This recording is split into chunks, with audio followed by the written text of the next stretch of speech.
904-600-4000. That's 904-600-4000. ESPN 690, Jacksonville's home for ESPN Radio. WOKV Jacksonville. Listen live everywhere you go on ESPN690.com. ESPN 690, a Cox Media Group station. This is SportsCenter. I'm Christine Lisi, developing story. The 76ers won't have point guard Ben Simmons in the lineup for tomorrow's season opener against the Pelicans. He instead will serve a one-game Sixers-imposed suspension for conduct detrimental to the team. Coach Doc Rivers threw Simmons out of practice today, according to ESPN's Adrian Wojnarowski. He demanded a trade this offseason with a holdout in training camp. Outside of a deal, there's only one option for Philly's front office here, believes Keyshawn, J. Will, and Max co-host Jay Williams. I asked Ben Simmons not to participate on my team anymore. I pay him his salary. I essentially am paying him to go away. Because at this juncture, he does not want to be there. His teammates do not want him to be there. If he continues to serve as a distraction, he is only taking away from the bigger goal that we have. Jay Williams on Barton Hahn. NFL, according to ESPN's Jake Trotter, at this point, the Browns do not believe quarterback Baker Mayfield's shoulder surgery is season-ending or he'll require immediate surgery. Mayfield is still waiting on an opinion from his own doctor. His status Thursday night against the Broncos yet to be determined. Barbasol shaving cream is available in 5 fantastic flavors to customize your close shave. Whether it's the classic original or sensitive skin, there's one for every face. Find your favorite Barbasol today. Close Shave America, Close Shave Barbasol.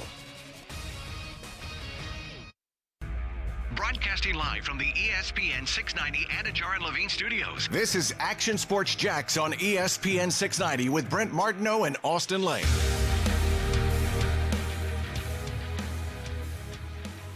Well, Josh Lambeau no longer a Jacksonville Jaguar. That's a big story today. Action Sports Jax on ESPN 690. Jaguars head into the bye week. Finish up a couple of practices, which will be very light, of course. Just run around, gym class probably Tuesday and Wednesday, and then they'll go to deep dive and scout on themselves and what can they fix, get better at, how will they be different, if anything, coming out of the bye. They say they're going to address those fourth down situations and really look at them. Of course, those have been good and bad. Now, if you calculate some of the fourth downs, especially the last two, they were good. But the story is Josh Lambeau, and we kind of knew this was coming, so it's not surprising news. But now that it has hit, it actually does make you think about just how good Lambeau was here in Jacksonville. I mean, he was terrific. Classy move by him today to thank the fans, and doesn't seem bitter. I'm sure there's a little bit of part of this that saw it coming as well for him. Yeah. It's part of the business, but he looks like he's in a good headspace with the move, and he knew it was coming. I mean, you just know everybody knew it was coming. It had to go this way. It is the right decision for the Jags. Will it play out that way 2 months from now? I'm not sure. I mean, listen, I don't know how much faith we should have in Matthew Wright for the long term, but it certainly worked out the other day to get the first win and break a 20-game losing streak. Brent Martineau, Austin Lane, Casey Kurtz. We're live at Top Golf on a beautiful day in Jacksonville. Josh Scobie will join us in the 5 o'clock hour. Maybe try to get some more reaction about the Lambeau move. We even reached out to Josh, see if he would join us later today. So we don't know if that will happen, but we're trying. We're efforting, if you will. And I guess no surprise, right, Austin? I mean, just part of the business. No, it's part of the business. This is a performance-based business, and your past resume can only get you so far. Matthew Wright had 2 huge kicks, probably the biggest kicks of the year it's going to be for this franchise. So you obviously had to go with him. Nothing but, respect to Josh Lambeau. I think he handled it with class, as any professional would. We'll see what the next chapter is now for Josh Lambeau. I don't think he's done. I think he's built up too much of a rapport just to say he won't get another opportunity someplace. It's just kind of binding his time now, waiting for that. The thing I said earlier, you go back and you kind of forget the story of Lambeau, right? Lambeau in 2017 was a guy that the Chargers dumped. Mm-hmm. They didn't have any faith in him. Well, the Jaguars didn't have much faith in Jason Myers. And Jason Myers was missing extra points. He was missing some field goals, but the extra point stuff was kind of a mental – it was a problem. It was a thing in Jacksonville in 2017, and I think 16 would have been Myers too, but it kind of had become a thing in his career. And to be honest with you, it still is now. He's a very good kicker in the league. He's really good now. And he's a good field goal kicker. Yeah. But the extra points are a problem for him throughout his career. It's like a little mental lapse for him because the guy can really kick it. Yeah. Well, Lambeau comes in, replaces Jason Myers, and this is 2017. In like October, like midway through, the Jags think they're pretty good. Now, by that time, they're not very good and going on. We don't know where this season is going. But for the first time in a while, they're pretty good, and they want to fix their kicking problem. They bring a guy in who had played a little professional soccer along the way. Not too many people knew that much about him.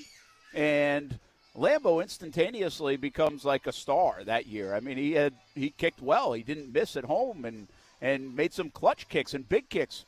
And we're going to talk a little bit more about that. But 2017 is a magical season, and 2017 is a season where Josh Lambeau became a fan favorite and became part of the fabric of that team and how everybody remembers 17. And then in 2018, man, he was terrific again. 2019, terrific again. You could argue he was better than Justin Tucker. And believe it or not, I mean, you could make the argument he was better that year. Tucker just comes with a lot of equity built up, and he was terrific too. Well, I mean, he had a lot of equity, and he also had a lot more kicks. And then 20 is when Josh Lambeau has the injuries, and last year was basically a lost year for him. And you really have to wonder, depending on where Lambeau's career goes, how much did the injuries derail him? I mean, it's a hip injury at the very least that he had.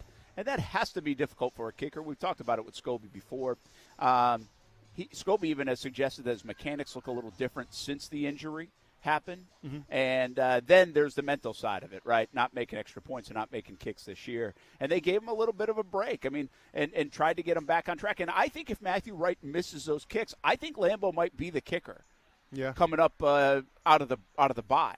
But now the Jags have no choice. This guy just kicked them to victory in London, did a heck of a job, and now they go with him. So more on Matthew Wright in a bit, but that's the story of Josh Lambeau, and it's a good story. And he also, really embraced the community, does a lot with dogs in the area and other communities at schools, and getting a lot of thank yous from people who he was out in the community with. So he kind of suggested that he's going to be a part of Jacksonville for a long time to come. Yeah, it says a lot about the city. I mean, there's countless players that have chose to make Jacksonville their home, and according to Josh Lambeau's kind of his thank you and his goodbye, Josh Lambeau might be one of those guys as well. I think in terms of where he ranks in the kickers the past 3 or 4 or 5 years, when he was really humming, he was one of the best in the league. It's a shame because he got lost in the shuffle because of the team's record, and he kind of went unnoticed a little bit, unlike Justin Tucker, who, is obviously celebrated just because the Ravens are so good. So anytime, you have one of the best field goal kickers in the league, it goes unnoticed pending how your team is doing. And, he had 2017 when he was here, but then those next years when he was really kicking really well, just kind of got lost in the shuffle a little bit. I am curious to see what happens next with Josh Lambeau. Kicking's always it's physical, and he's coming maybe off that injury, and that was the big reason. Maybe it is mental, but much like quarterbacks, much like kickers, sometimes just a change of scenery can do you good, and just a new place, a new scene can do you good. So who's to say Josh Lambeau doesn't go someplace else and have success again? Because you mentioned Myers. Myers goes to New York, does all right, and then he goes to Seattle, and I mean, if you look at his numbers now, man, they are pretty impressive, what he's been able to do in Seattle in terms of the Seahawks. So I think a new change of scenery would be great for Lambeau if he wants to take it that direction. Yeah, it's really interesting, I think, because, you go – let's take Scobie, for example. We won't talk about this while he's here a little bit later when he joins us at 5 from Top Golf here in Jacksonville. But for Josh, he didn't want to go anywhere else. He hated the fact that he got that call and was traded. He did not like that and didn't get a lot of heads up. For a guy who had been here for a long time, he was miffed about that situation. So he went to Pittsburgh almost in a bad headspace to begin with, I think. I think you could say. Not embracing that and kind of wondering what the heck's going on in my world and my life and the family and everything else, and it's all happening so fast. And then he did not kick well at Pittsburgh, And I always say this about Scobie. Scobie, his first 2 games where he did not kick well with Pittsburgh were on national television. If it was 1 o'clock in the afternoon, I think Scobie might have found himself and they might have waited it out. but it had become such a thing in Pittsburgh and everybody talking about it and what went wrong for 2 weeks. They were both games on national television that he just couldn't survive it. They had to move on in Pittsburgh, and so that didn't work out. But you bring up a guy like Jason Myers, who obviously has a huge leg, and he has some talent, and the Jags found him and gave him an opportunity. And he goes and makes a Pro Bowl with the Jets. And, again, now he's been the Seattle kicker and very reliable for a couple of years. And he looks like he's going to have a long career in the NFL. Now, you would have said the same about Lambeau 2 years ago. Sure. It changes fast in the NFL, especially at the kicker position. Mason Crosby's gone through this a couple different times in his career. Justin Tucker's never gone through it. But so it is interesting to see where Lambeau lands. And I think the change of scenery could do him well. But there is this possibility where, hey, he just never could get it back, after injury. That happens to players. And, again, I think the hip is a significant thing for a kicker, And will he ever feel comfortable again kicking? Could he have? And I don't know. I don't know what that will be. We'll see. And I think a lot of people wish him luck along the way. And a lot of that, by the way, will depend on if Matthew Wright is successful. Can you be successful, the next guy coming in? Like, the Jags fans don't care that Jason Myers is doing well in Seattle. Why? Because Lambeau made every kick known to man. Sure. Right? And now it has become a problem. So we'll see where Matthew Wright lands. I will say this, okay? If you think about a kick that Lambeau made, he kicked several game winners. He made some big kicks. But to me, the play that never gets talked about in the win over Pittsburgh in the playoffs is the fact that he made, I think what was like a 46-yarder to give the Jags a 10-point lead. And then remember late in that game, it was like 45-42 is how it finished. They scored on like the last play of the game, the Steelers did. Yeah. But if he didn't make that kick to go ahead 45-35, which, by the way, in Jags land, in Jags history, even they played so well, can you get over the hump? Can you make that one final to put the game away? Well, that's a problematic thing for a team that's a franchise that's lost a lot. Absolutely. And so I just thought that was such a money kick. And by the way, Pittsburgh's a hard place to kick, especially in January. And so to me, that kick didn't look like much. It wasn't a game winner. It wasn't a walk-off. It wasn't 58 yards. But if you go back and visit that game and the fact that he made that kick, it's like he doesn't get credit for winning the game, but that kick actually won the game for the Jags. It put it out of reach, and I thought it was such a clutch kick because at the time, Pittsburgh had a bunch of momentum in that game late in the fourth quarter. They were making a furious rally, and they could not be stopped. Like, Roethlisberger was throwing it up to Antonio Brown. He's catching all these crazy things. And so it was a huge kick for – that's the one I remember. It was probably the least of the dramatic kicks that he had to make. It wasn't this crazy length kick, but it's the one that I remember Lambeau making, and it gave them a chance to cruise into that AFC Championship game, not care about the final touchdown that Pittsburgh put up. It was a stress reliever of that game, and that's part of it for me. I mean, that made the Jags be able to go into New England and have a chance to go to the Super Bowl. So that was kind of my memory of Josh Lambeau. Yeah, I mean, he was just – it's crazy how fast it can just fall off, and maybe it'll come out in the biography one day or maybe we'll get some kind of behind the scenes. But it was an interesting fall, to say the least, because he was a picture of consistency. He has that injury, and, I think the injury gets kind of covered a little bit because the season was so abysmal. I mean, that was kind of the last thing on our minds.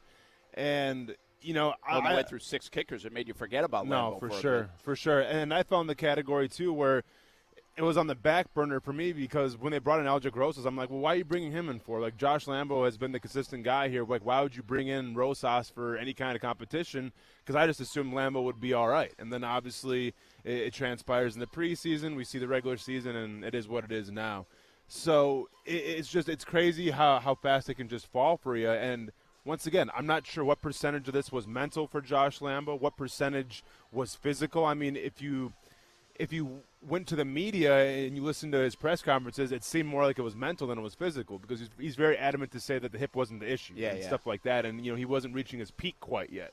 So with all that talk, it shows that he was trying to purvey the fact that this was more mental. Now, whether he was telling the truth, we may never know. But it's crazy how fast you can just fall off, though. Absolutely. And by the way, so why are we talking so much about the kicker? Well, right? Well, because I think, again, this is a guy that's a part of when you were a part of that 17 team, you're a part of the history in a good way. right? I mean, this has been hard to come by in Jacksonville. And that's been a position, like, you go into the year last year, and you're like, wow, the Jags have pretty good special teams, right? They put an emphasis on it. They have Logan Cook, who's established himself as a very good punter. I know he's had a couple of kicks in the last couple of weeks that have been, like, off. But overall, he's established himself as a very good punter. And then you go into this year, and you're like, Jamal Agnew's starting to do his thing. And then all of a sudden, the kicking game is as unreliable as you could get. Like, it's like, what happened? Because if they had that, if they had a guy if they had Lambeau in 19 and 18, and even 17, they would have maybe the best special teams in the league. Like, you would feel really good about it, right? Absolutely. And so that's how important he was to that. And again, it's worth revisiting the stats, folks. In 17, 19 of 20, he missed once, kicked a 56-yarder for his long. In 18, 19 of 21, 57-yarder was his long.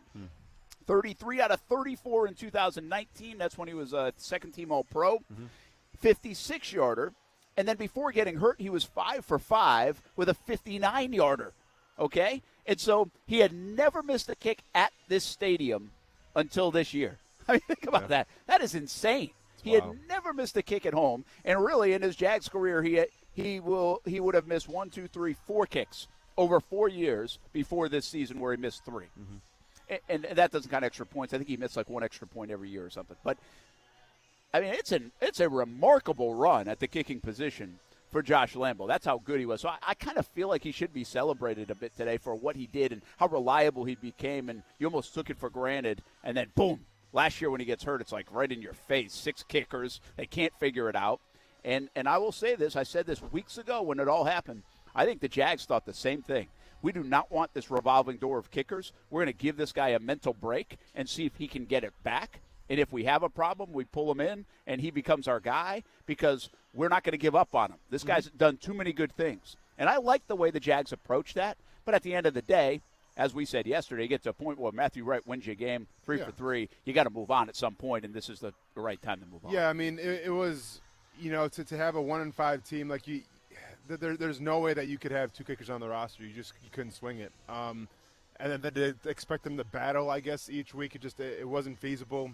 It wasn't going to happen. Performance-based business. Matthew Wright did his job. He has the job until further notice, and hopefully he can kind of be the pillar of consistency now because the last thing you want is that revolving door once again, which we've seen, it seems like the past couple years here now in Jacksonville. I guess the past year in Jacksonville. Well, okay, so the numbers are so good on Lambeau. But now you get to Matthew Wright. Is he the fix? Did he have a one-off day? Is he a good kicker? Is this the future? I think Matthew Wright comes with curiosity, uncertainty. But I also think he comes with one major problem. The Jacksonville Jaguars essentially know that when they get 55 yards and out, they can't kick it. Like, do we know? Like, I feel like we know that. I mean, I've seen this guy kick a 53-yarder, a 54-yarder, and a 53-yarder. He hit the crossbar on the 53, just got it over on 54. And while that was a good kick, I'm not sure how much more. Like, he maybe it would have gone 57 or 58. Are you talking about the game winner? Oh, yeah. I mean, he had some leg to spare. Yeah, but do you trust it, right? I mean, I don't know if he's given you enough. Like, did he just get that one really good? Because he's tried a couple other ones that barely have made it. Like, a lot of these guys at 53, 54, man, they're going, like, high up that post. But how many kickers do you trust right now to hit a 56, 57-yard field goal? I feel like a decent amount. Really? Yeah, I do. Like, to actually nail it? Is that to, like, get it to the uprights? Well, listen, I think it's hard. Yeah, okay? For sure. The Sanders kid from Miami, he tried a 58. And he didn't hit it well. And he missed. Yeah. And he's one of the better kickers, by the way, in the league. Like, nobody really talks about him. He's one of the better kickers. I think it's hard left and right-wise, but I think you want to be able to know and trust that the guy can get the distance. Okay. You know what I mean? Yeah, sure. That, to me, is problematic right now for the Jags, that I don't know. It's one thing if I say, okay, I'm at the end of the game, and you get to the 40-yard line. Yeah. Right? And you have a chance to win the game. And I'm Urban Meyer, and I'm like, all right, let's go for the win, 57-yard kick. But in my mind, I'm like, okay, this is a tough kick. He might not make it left and right. But I also don't know if he can even make the distance. Yeah. Like, I don't want to wonder all that, you know? Yeah. And I do think with a lot of the kickers in the NFL, you don't have to wonder if the guy can get it 57 yards. I think with this kid, you might have to wonder that a little bit right now. Sure. Listen, I have no idea what the percentage right now is between 55 and 60-yard field goals. I'm not sure what that percentage is in terms of makes for misses. I think that his, in the clutchest of situations, in a stadium that he's not accustomed to, at probably a time zone that he's not accustomed to, to go out there and kick that game winner like he did, and it looked like he had yards to spare. I'm going to give him the benefit of the doubt until further notice. I know there's that one that fell a little short. Okay, that's fine. I think you're only as good as your last kick, and right now your last kick, man, was pretty dang impressive. Yeah, it was good. It was good. So we'll see. Listen, maybe he has more leg than we even – again, I feel like there's been – people have said in warm-ups or there's videos of him 60 yards plus. Yeah. I think he's got to prove that to make us feel comfortable. I'm just telling you, if that was a 55 or 56-yarder that he had to kick the other day, I wouldn't have had confidence he could get it there. Yeah. But then he proved that he got the 53 with a little bit more to spare than he had the other two. So, all right, so for the start of the season, so it's a 60% conversion rate of 60 or over. 60 or over? Oh, I'm sorry, no, 50 to 60 is 50 to 60. 60% conversion rate. Wow, that's a high rate. Actually, yeah, I think that's not bad. But that shows you where kicking has gone. We take it for granted. Yeah. We're like, oh yeah, they can make that, no problem. Yeah. My question would be, if you take those same number of kicks, how many came up short? And that's my problem. It's not the left and right. I think it's a hard kick. Yeah. But how many would come up short? Would Matthew Wright come up short on 7 of the 10 from that distance? I don't know. Yeah. We don't know that yet. Yep. Josh Lambeau, we knew had the leg. Of course. Jason Myers, we knew had the leg. Sure. Josh Scobie, we knew had the leg. Yep.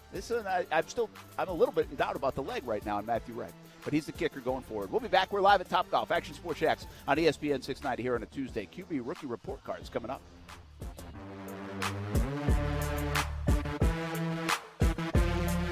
Now, the First Alert forecast on ESPN 690. Tracking a mix of sun and clouds today. Still that low humidity. Highs in the low 80s inland, upper 70s at the coast. Overnight, 60s at the beaches, upper 50s well inland.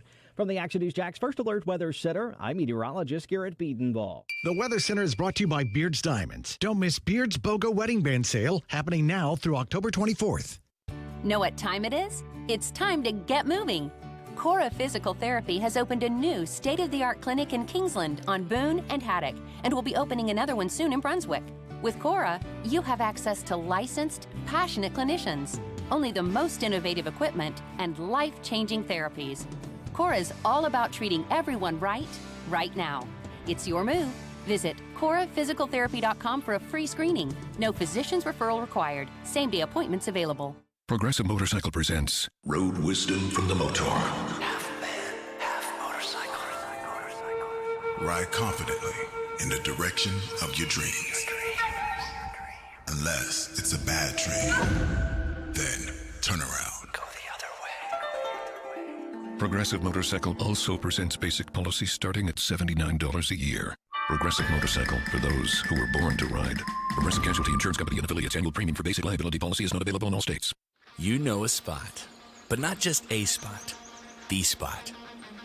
Actually, with the all-new Nissan Frontier, you know a bunch of them. But the key to these great spots? Being able to reach them in the first place.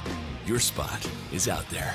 Find your Frontier in the all-new 2022 Nissan Frontier. With standard 310 horsepower, advanced tech, and 281 pound-foot of torque. You've been diagnosed with type 2 diabetes. You have to carefully monitor your health for the rest of your life. And you have an increased risk of developing cardiovascular disease. Cut, take 2, action. You've been diagnosed with a new purpose, to fight for the amazing life you made for yourself. To look that risk of heart disease square in the face and say, no, not me. You've been given a new opportunity to live. Get started at NoDiabetesByHeart.org. For the ones who are always in the know. Delivery confirmed. For the ones who keep things running. For the innovators and the problem solvers. Grainger offers supplies and solutions for every industry, experienced staff at local branches, and free access to experts to help answer your toughest questions. So whatever challenge you face, we have the knowledge and products to help. Call, click Grainger.com, or just stop by. Grainger, For the ones who get it done. Get back to high fives and family reunions. Get back to hugs and happy hour. Get back to game day and Sunday service. Get back to being Jags. No matter how much we wish, we can't go back to the time before COVID. But we can reset by getting the vaccine. The vaccine is safe. It's effective. And the more you know, the more confident you will feel in your decision. So get the facts about the vax. Visit getthevaxjax.org. Are you bored from being bored? Then put a little excitement in your life in a great pre-owned from Arlington Toyota. Our friends over at Arlington have over 400 used available. 400! All makes and models. Plus, you get 30 days to love your purchase or exchange it. And if your Beacon score is from 450 to 850, almost everyone is approved. I'm excited. Are you excited? Then shop in person and online at arlingtontoyota.com today. Visit arlingtontoyota.com for full details. Smoke for hours, served in minutes. Now that sounds like good barbecue. And it is at Willie Jewell's Old School Barbecue. Open 7 days a week. Try the smoked wings, southern sides, and big old platters. Trivia night and kids eat free specials during the week. Check out the Willie Jewell's app and catering for all events. Order online and skip the line. Visit williejewells.com to see other locations in Florida and Georgia. Yulee to St. Augustine, Brunswick and Kingsland. Willie Jewell's Old School Barbecue. Smoke for hours, served in minutes at Willie Jewell's. He's kept you ahead of storms. This is going to be a very active afternoon of storms. He's taken you inside storms. Look at the Reds then that have shifted a little south of Jacksonville. And for 33 years, the Chief has seen it all. Forecasting severe weather days in advance. So when storms are headed your way, there is only one meteorologist to turn to tonight, the Chief. The knowledge and experience of Jacksonville's chief meteorologist, Mike Burrish. Action News Jack's First Alert Weather, only on CBS 47 and Fox 30. Hey everybody, it's Brent Martineau from Action Sports Jacks. There's a good chance you have a smart speaker, so use it with ESPN 690. Stay up to date on the Jags and all things sports by telling Alexa or Google to play ESPN 690. It's as easy as that. Make sure you listen weekdays 3 until 6 p.m. on ESPN 690. Hey, I've been telling you about Easy Garage Solutions for a while now. Jump on board, folks. Do what we did. We absolutely love it.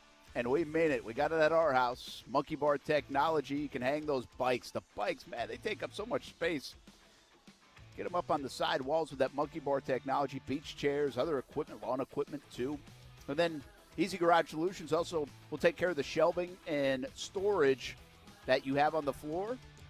Or you can just put it on the overhead bins instead so you can get it off the floor, create space. That's what Easy Garage Solutions does for you. Create space in your garage. Cabinets and flooring available as well. Easy Garage Solutions. Find them at easygaragesolutions.com. Easy Garage Solutions. It's that easy. Hey, what's up? It's Austin Lane. Check out Action Sports Jacks on ESPN 690 or ESPN690.com.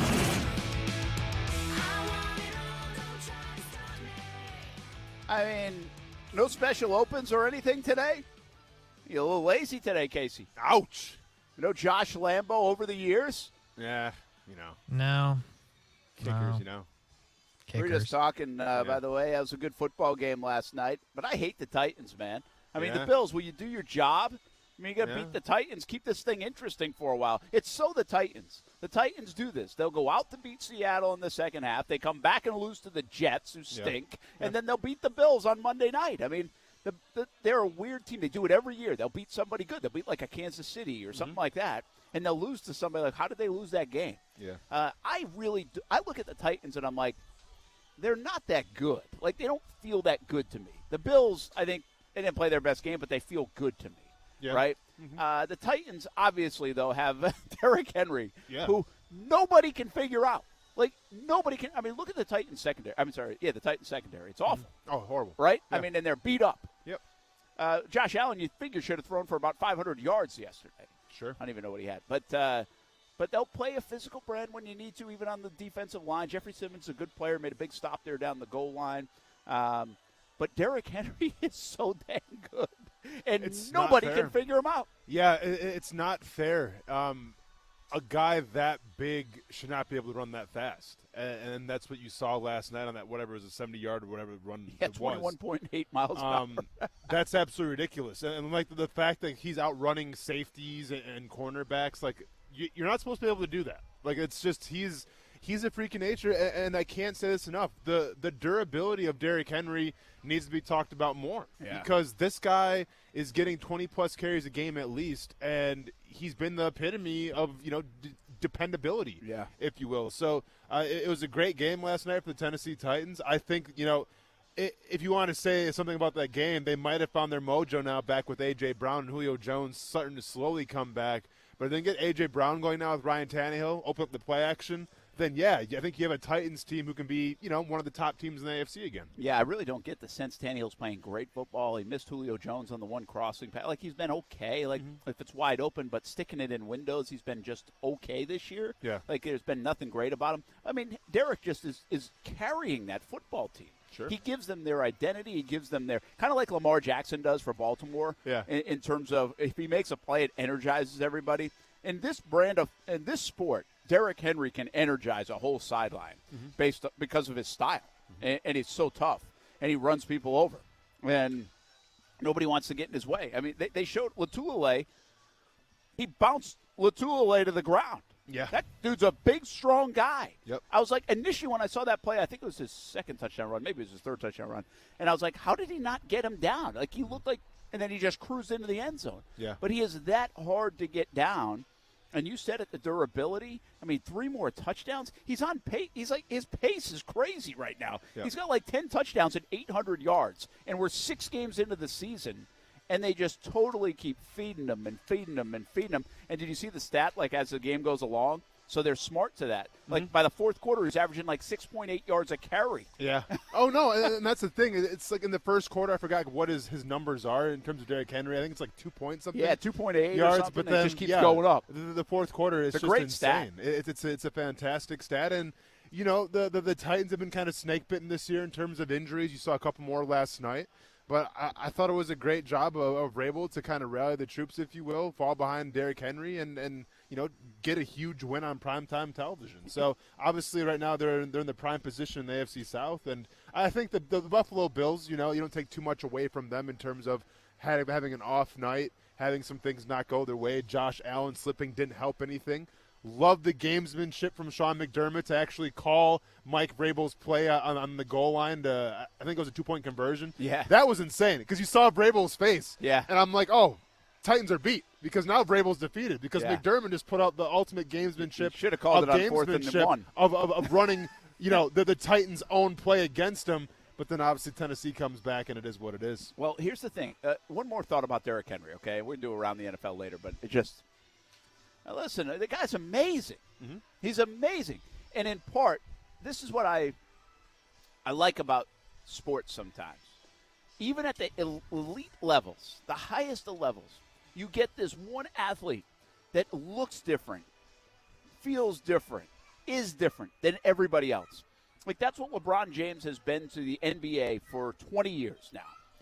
There's nobody like LeBron James. Like, no. You can try to play like LeBron James. They don't make human beings like LeBron James. Correct. Well, they don't make human beings like Derrick Henry. No. That's the point, and especially at that position. Yep. I mean, how many people tried to get him to go to the defense, all that other stuff? But they just don't make human beings that carry the football, that can run that fast, that can bounce people, that have the vision, that doesn't fumble, all that stuff, and is durable.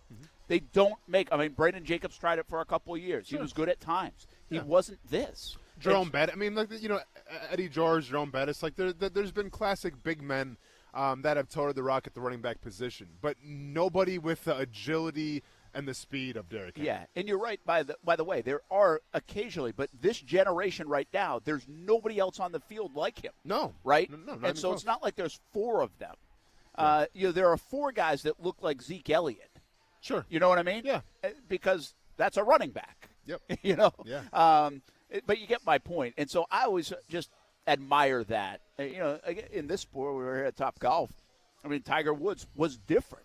Like, he was built differently, right? And now there's a whole generation of people that are built like that. Yeah. So we see sports sometimes where people, like Michael Jordan was not that different in terms of his size and physique. Like, he was a different kind of player, right? I mean, he was just unbelievable. Yeah. But LeBron is somebody that they just don't make. Yeah. No, obviously there's always like he's like when he came out, he's like the next Magic Johnson, because Magic Johnson at the time, a guy that big with that kind of handles, you didn't really see that either. That's a great point. And now LeBron's just in a class of his own was because like that, right? Yeah, for sure. And now LeBron's in a class of his own just because he can do everything. He can guard anybody. And in terms of being a facilitator and also a shooter, it's ridiculous. That's kind of like he's also playing tonight, which is crazy. Yeah, season's back. Which is nuts. Well, I'll give you one more. In baseball, that's why Judge and that's why Stanton are so like, oh my gosh, these guys look like they're out of a movie. Yeah. Right? Yeah. They don't make baseball players like that. Those guys play football. Yes. Correct. You know? Yeah. So it's what he's doing is just. It needs to be applauded. I hate that he plays for the Titans, but it's unbelievable what he's doing. And by the way, you can mention all those other big guys. Yeah. This guy is doing it in historic proportions. Well, it's what he's doing over the last few years. Nobody in the history of the game's done. And that's the thing about it, too. Like, I grew up watching Jerome Bettis. I grew up watching Eddie George. And, it was a certain brand of running back that you just kind of – I was infatuated with it just because I was a bigger guy and I wanted to be like them, But when you see Derrick Henry and you just see game after game, he continues to at least break one loose, and it's just like, how did he do that? Like, I almost feel – like, I'm never going to see it again, almost. Like, I mean, I'm not sure if we'll see another guy of that size and stature be able to do what he does because, like you said, usually if you're that big, you're playing defensive end or something like that. It would have been like taking, Clowney back when he was in college and saying, hey, you want to play some running back? Yeah. All right, go have at it. Like, it's just I don't know if we'll see it again. I really don't. Yeah, I don't either. It's like watching. But I'm glad we're watching at it the now. Tight end position, yeah, and stuff like that. It's so unique, Mm-hmm. and to get at this level and be that unique, I think, is a very hard thing. I mean, you can be that unique in high school because they don't make that many humans like it. Yeah. But to be that unique at this level is so different, and it grabs my attention. And it's so refreshing too because the evolution of the running back now, it's all about having that pass catcher. It's all about having this dynamic guy who has to do everything. Now Derrick Henry, he can catch passes in his own right, but let's be honest, he's a between the tackle runner. Sometimes gets the pitches on the outside, but like this guy is your throwback old school runner. But he's got the new school speed and the new school flair with it. Yeah, and it does make me wonder: can you win big with that? Because teams aren't winning big like that. The Titans haven't proven yet that they can win big like that. Mm-hmm. And is that window closing on them? That's why they bring Julio Jones and A.J. Brown, and they've got more weapons to try to combat that and balance that out. And maybe they can. We'll see. But in today's day, can you, even as successful as he's been, can you win big with that? That's to be determined. Let me ask you this. If you're a GM and you're building a team and take the quarterback out of it, but you can pick any position to draft on offense. Any player in the league can't be the quarterback to build your offense around. Who are you taking? Are you taking Derrick Henry or not? Are you taking a lineman? I mean, are you taking Aaron Donald? But I'm saying this offense? Just on offense. Are you taking Waller? Are you taking Darren Waller? I mean, I'll take Kelsey over Waller. Or Kelsey. Though. I mean, take one of those top tight ends. Mm-hmm. Are you taking Derrick Henry? I think he's certainly in that kind of conversation. And right now, I'd probably say yes because he gives me something. He gives me my identity the minute he walks on my field. Yep. Yeah. And that's the thing about him. Yep. Like the Jags have a physical identity that doesn't jump off the TV at you. But think about James Robinson runs tough, dude. He does. Like it's unbelievable. It's like whoa, this guy cannot be brought down with one guy. He's going to fall forward. Yeah. Laviska Shenault, same way. They have guys that play that physical style. Yep. But it doesn't jump off. Derrick Henry alone. I don't care if you have Taylor Lewan, whoever else, doesn't matter. Yeah. It's all Derrick Henry that gives you that identity. Yep. And it's pretty wild. Hey, QB rookie report card time. Let's blitz through this, and we can do it pretty quickly because a couple of guys were off. Trey Lance, Zach Wilson on the bye week. I gave Trevor get a win. Could we play the song or not? We got to play the open. That's a good idea. I told you to remind me of that. You just did. That's what I did, man. We got to play the open. Let's go.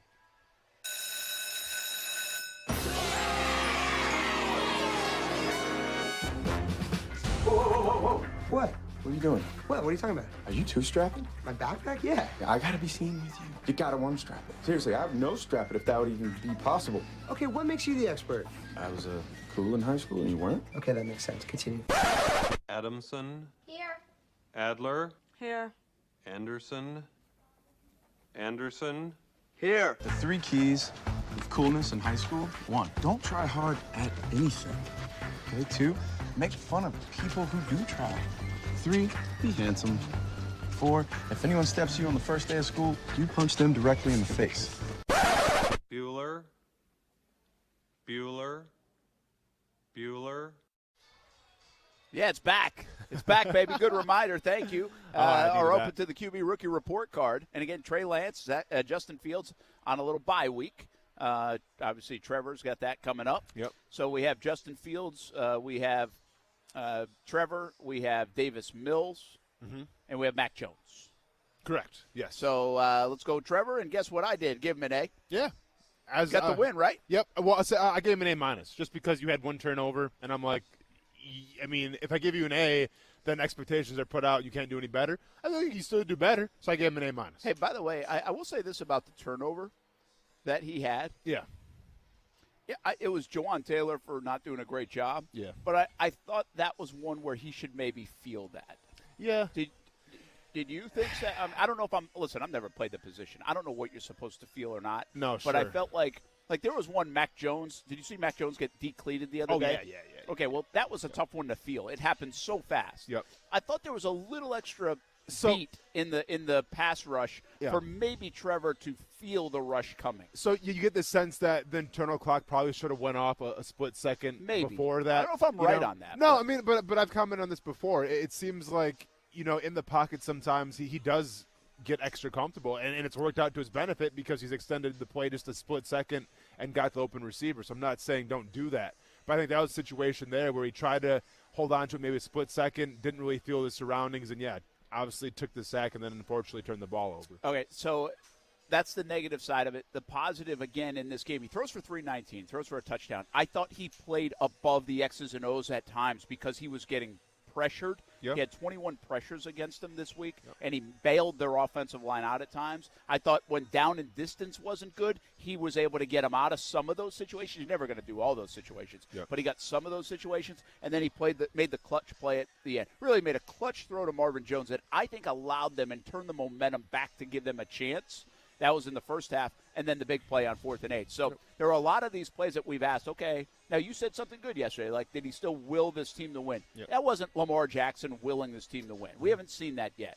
But I thought we saw him play above the X's and O's and overcome some things that the rest of the team didn't do well. Yeah, for sure. I mean, as I said, I gave him an A-, and you can't really go out because I've never given out an A+ before, and I doubt I will. So it's pretty much. I will, Trevor. I know you will. I will. I'm ready. I'm waiting. It'll happen. It's gonna be what, 3 touchdowns, A+ if he wins? Yeah, it's gonna be like, I don't know. I want to put. I'll tell you when it happens. Okay. You'll see. You'll know.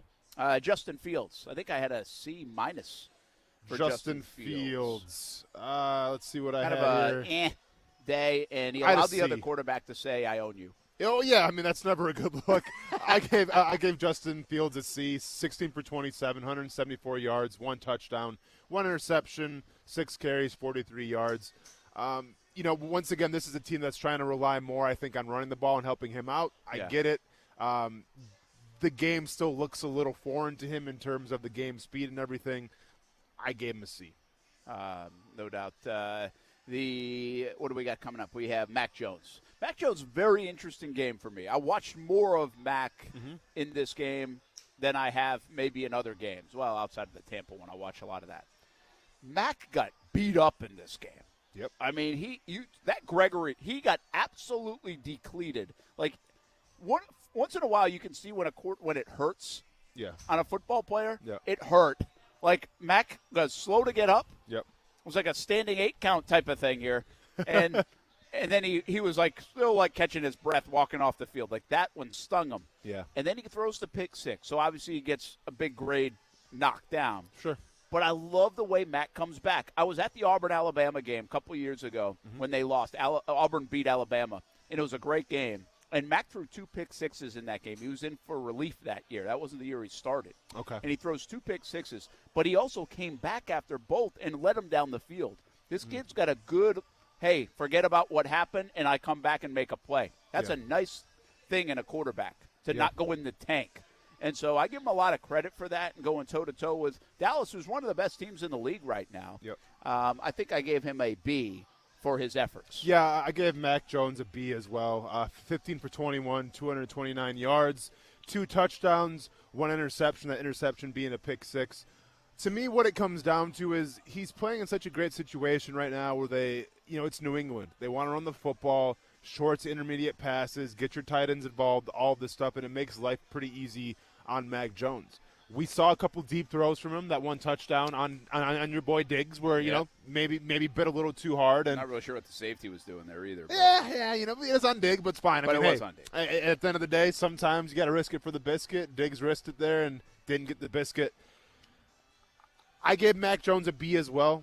I think you threw a pick 6, but it wasn't completely your fault that you lost that game. I mean, I felt like you kept your team in that and then some. Yeah. So, I mean, the Patriots defense could be a little to blame as well, especially since they're supposed to be a defensive-minded team.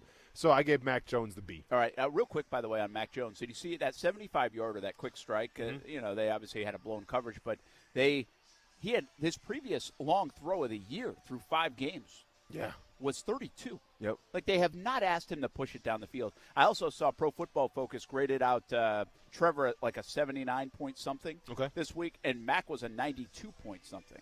So depending on how much you believe some of those metrics, interesting that he played pretty well in the metrics. But he did throw a big pick 6, lost the game, so we both had him as a B. Davis Mills I got as a D. They stink. Yeah, I mean, I really think this is tough for him. Yeah, I gave Davis Mills a D as well. It's a hard deal for Davis Mills. It's hard to – I don't even know if you can tell how good the guy is. No, I mean, so he started out – let's see. So he started out 14 of 18, finished 29 of 43, 243 yards, no touchdowns, 2 interceptions. Yeah, I mean, I think it's a matter of time before David Culley goes back to Tyrod Taylor. See, the thing with Davis Mills is, like, he's actually, and I'm surprised this, he's shown some good. And, like, he's shown the ability to extend plays and create plays with his legs. So I wonder when Tyrod Taylor comes back healthy, if the play is going to be go back to Tyrod Taylor, or if you're David Culley, do you want to see this out through the season and see, hey, do we got a guy here that we can maybe rely on next year? Or do we have to go to the draft and see what happens with Deshaun Watson and all that stuff, too? Let's be honest. The organization should want the number 1 pick for a variety of reasons. So play Davis Mills. Yeah. I mean, and see what you got. Sure. You have an opportunity in a weird type of situation with Deshaun Watson that just play him. And to me, I agree with you. I think they're just bad, but he's actually impressed me at times. Like, he's played better at times than I thought he would. Same thing with me. So, but you still give him a D because they're so bad. Yeah. And he also is making big mistakes. But he also got he got an A last game. He did. He got that one. Patriots, I mean, he played really well. Two games ago. Maybe the Patriots defense really isn't that good. I think the Patriots defense is really just a dumpster fire. That's what F for the Patriots defense. This show's going to be a dumpster fire if we don't take a break. We're way late. Action Sports Jacks on ESPN 690. More to come in a moment from Top Golf right here in Jacksonville. Come on out. Be here till 6.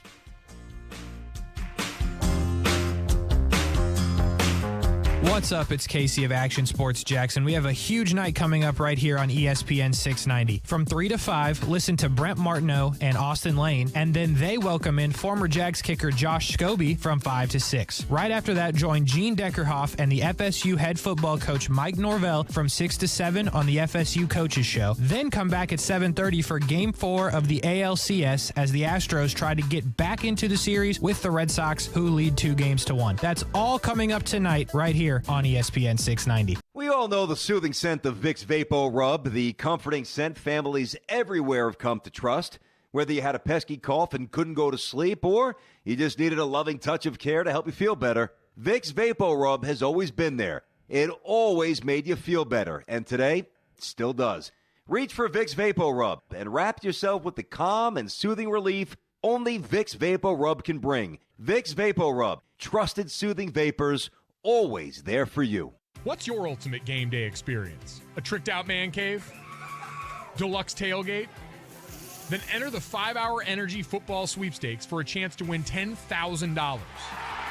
And make your ultimate game day experience a reality. To enter, buy any 5-Hour Energy product and upload the receipt. It's that easy. The 5-Hour Energy Football Sweepstakes. Enter today. No purchase necessary. Must be 18 and a legal resident of the U.S. Ends December 10th, 2021. For official rules and how to enter without purchase, visit 5hesport.com. Void where prohibited. Today, I took someone to their first job. Today, I helped someone get to a medical appointment. Today, I helped someone see their loved ones. Today, I took someone to see a concert. JTA bus operators are professional, trained, courteous, and proud. Become a driver of change. JTA is now hiring bus operators and is offering $10,000 equivalent of $15,000 hiring bonuses. On-the-job training provided. CDL training available. To apply, log on to go.jtafla.com/drive or call 904-630-3100. That's 630-3100 to become a driver of change. I love football and I love chicken wings. Hey, everybody, this is Brent Martineau. We are a lot alike, right? You love football and you love wings. Let's win the week with Extreme Wings Sports Grill. 4 locations in Jacksonville, Atlantic Boulevard, Ocean Way, 210 in St. Johns County,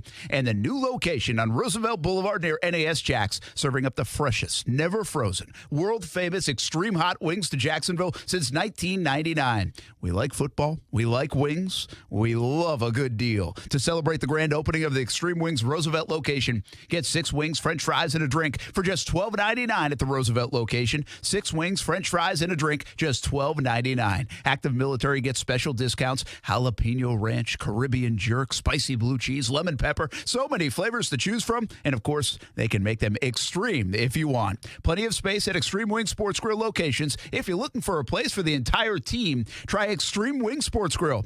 I love it. You'll love it. 4 locations in Jacksonville, including Roosevelt Boulevard near NAS Jax. Is your home not feeling very new anymore? Sick of that pink bathroom tile, popcorn ceilings, a stove older than you are? Whether it's repairs or reno, finance it smart with a Honeydew HELOC from 1-to-1 Financial, Jacksonville's hometown credit union, where you can borrow up to 90% of your home's appraised value. You've got good taste, but your block counters ain't cheap. So get to work and open a Honeydew HELOC with 1-to-1 Financial. When you do, we'll send you a free handyman tool set to get started. Apply online at 121fcu.org. Federally insured by NCUA.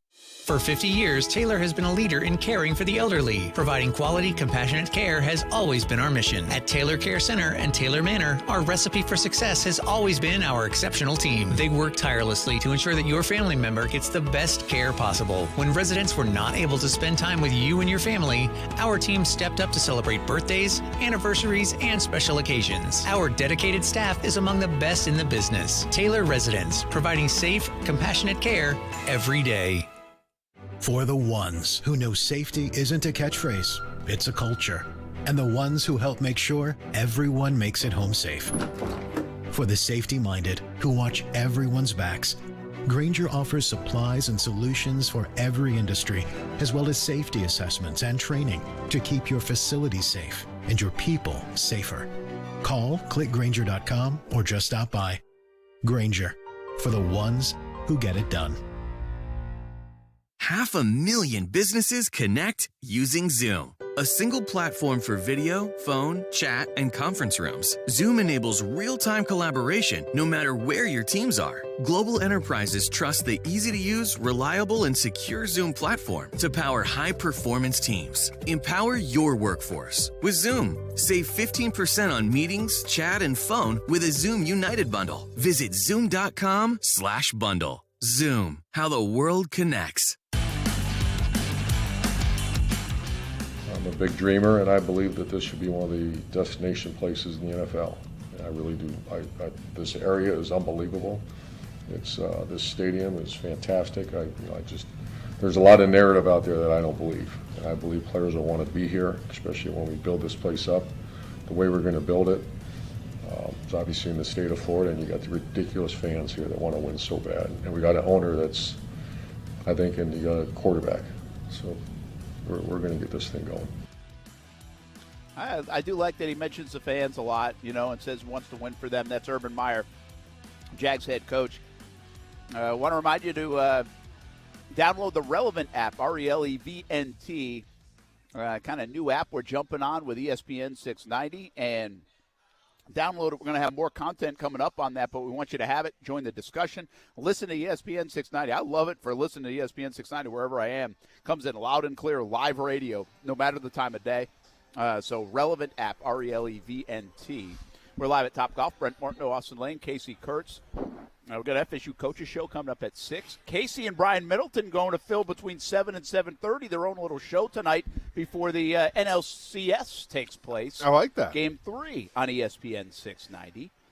And speaking of a little baseball, holy cow, can the Red Sox hit. They're a pretty good team. I mean, they're not. No, there it is. There it is. That's what we waited for. Thank you. Yeah, they're on fire right now. Yeah. Listen, I mean, I can't be too.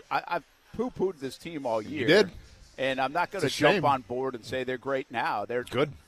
They are just hitting the heck out of it. Casey, have you ever seen anything like it? I mean, oh, my goodness. The Red Sox are just on fire with the bats. It's pretty incredible, and what a time to get hot, and it worked out. I think playing in the wild card game helped their favor because you could just keep riding what you had going through the season. That has helped. And quick programming note, it is the ALCS, not the NLCS. Oh, we got the Red Sox game. Yeah, if you want to hear the Red Sox continue to stay hot, you can do that at 7:30. Yeah, I mean, I would do that. That's a good idea. Casey, as a team that's, your team lost to the Red Sox, is it heartbreaking to see them do this good now or not? He hates the Astros, though, remember? Yeah, I know. Here's the thing.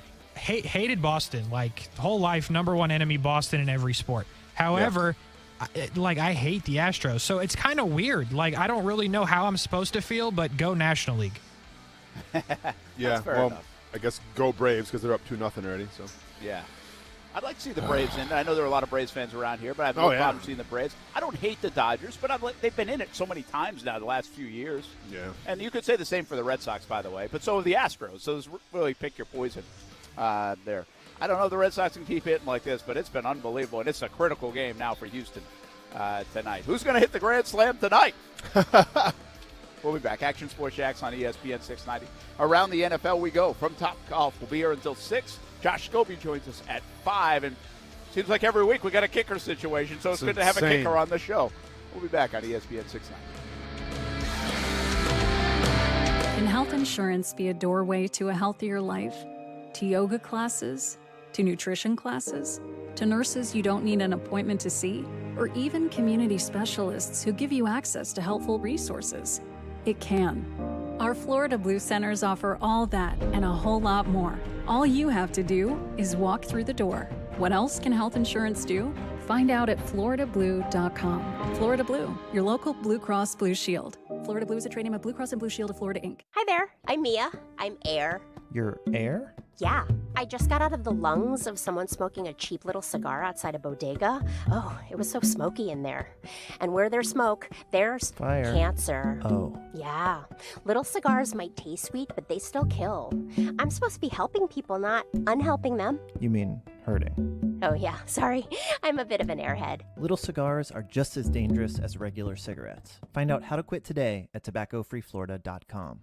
The Center for Health and Sports Medicine delivers an individualized 360-degree approach to your health, providing a whole-person approach to primary care and sports medicine. With primary care and sports medicine physicians, mental health counselors, the sports performance lab, and 24/7 on-site state-of-the-art wellness center, all under one roof, they'll work to maximize your health by creating a foundational focus on physical, mental, spiritual, and emotional well-being. The MD VIP program provides even more benefits like appointment guarantees and after-hour care. Learn more at jacksfamilysportsmed.com.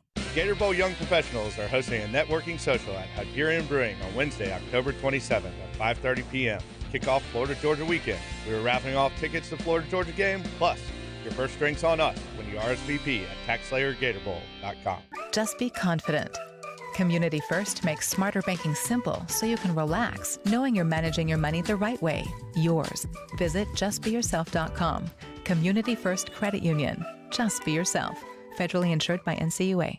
So, have you noticed when you watch the news that lots of crimes are recorded on cameras, especially ding-dong doorbells? Well, that's because they don't have proper security systems with them. Cameras are very sophisticated today and have multiple options. That's why you should deal with the experts at SafeTouch Security. When combined with a SafeTouch security system, the possibilities are endless. And when the SafeTouch experts install your cameras, they're virtually hack-resistant. And SafeTouch never shares your internet or personal information. So for the latest info on NVR cameras, digital cameras, or cameras with cloud storage, SafeTouch can help you choose the cameras that are right for you and your family. And even the best camera needs a SafeTouch security system. Don't give the bad guys a doorway to invade your home and family. Call SafeTouch today and see the many options available to your home and business. You'll be surprised how affordable a new SafeTouch integrated system can be.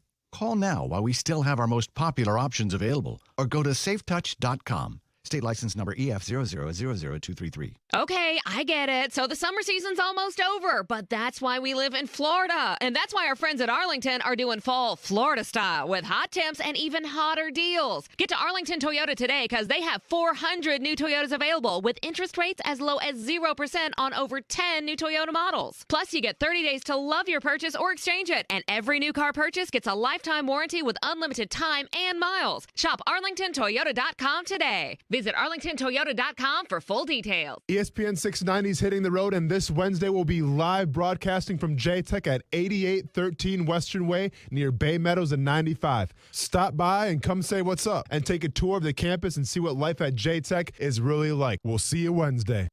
Broadcasting live from the ESPN 690 Anajar and Levine studios. Anajar and Levine Accident Attorneys. Call 904-600-4000. That's 904-600-4000. ESPN 690, Jacksonville's home for ESPN Radio.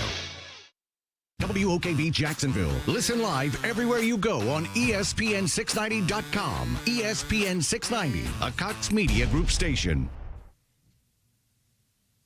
This is SportsCenter. I'm Christine Lisi with the latest in the never-ending drama for the 76ers and Ben Simmons. Coach Doc Rivers threw the point guard out of practice today for being a distraction. Shortly thereafter, he was suspended for one game for conduct detrimental to the team. He'll serve that suspension in tomorrow's season opener. Simmons, who demanded a trade this offseason, held out of training camp for a couple of weeks. Philly big man Joel Embiid. Our job is not to babysit somebody. We get paid to put just on the court, go out, play hard, win some games.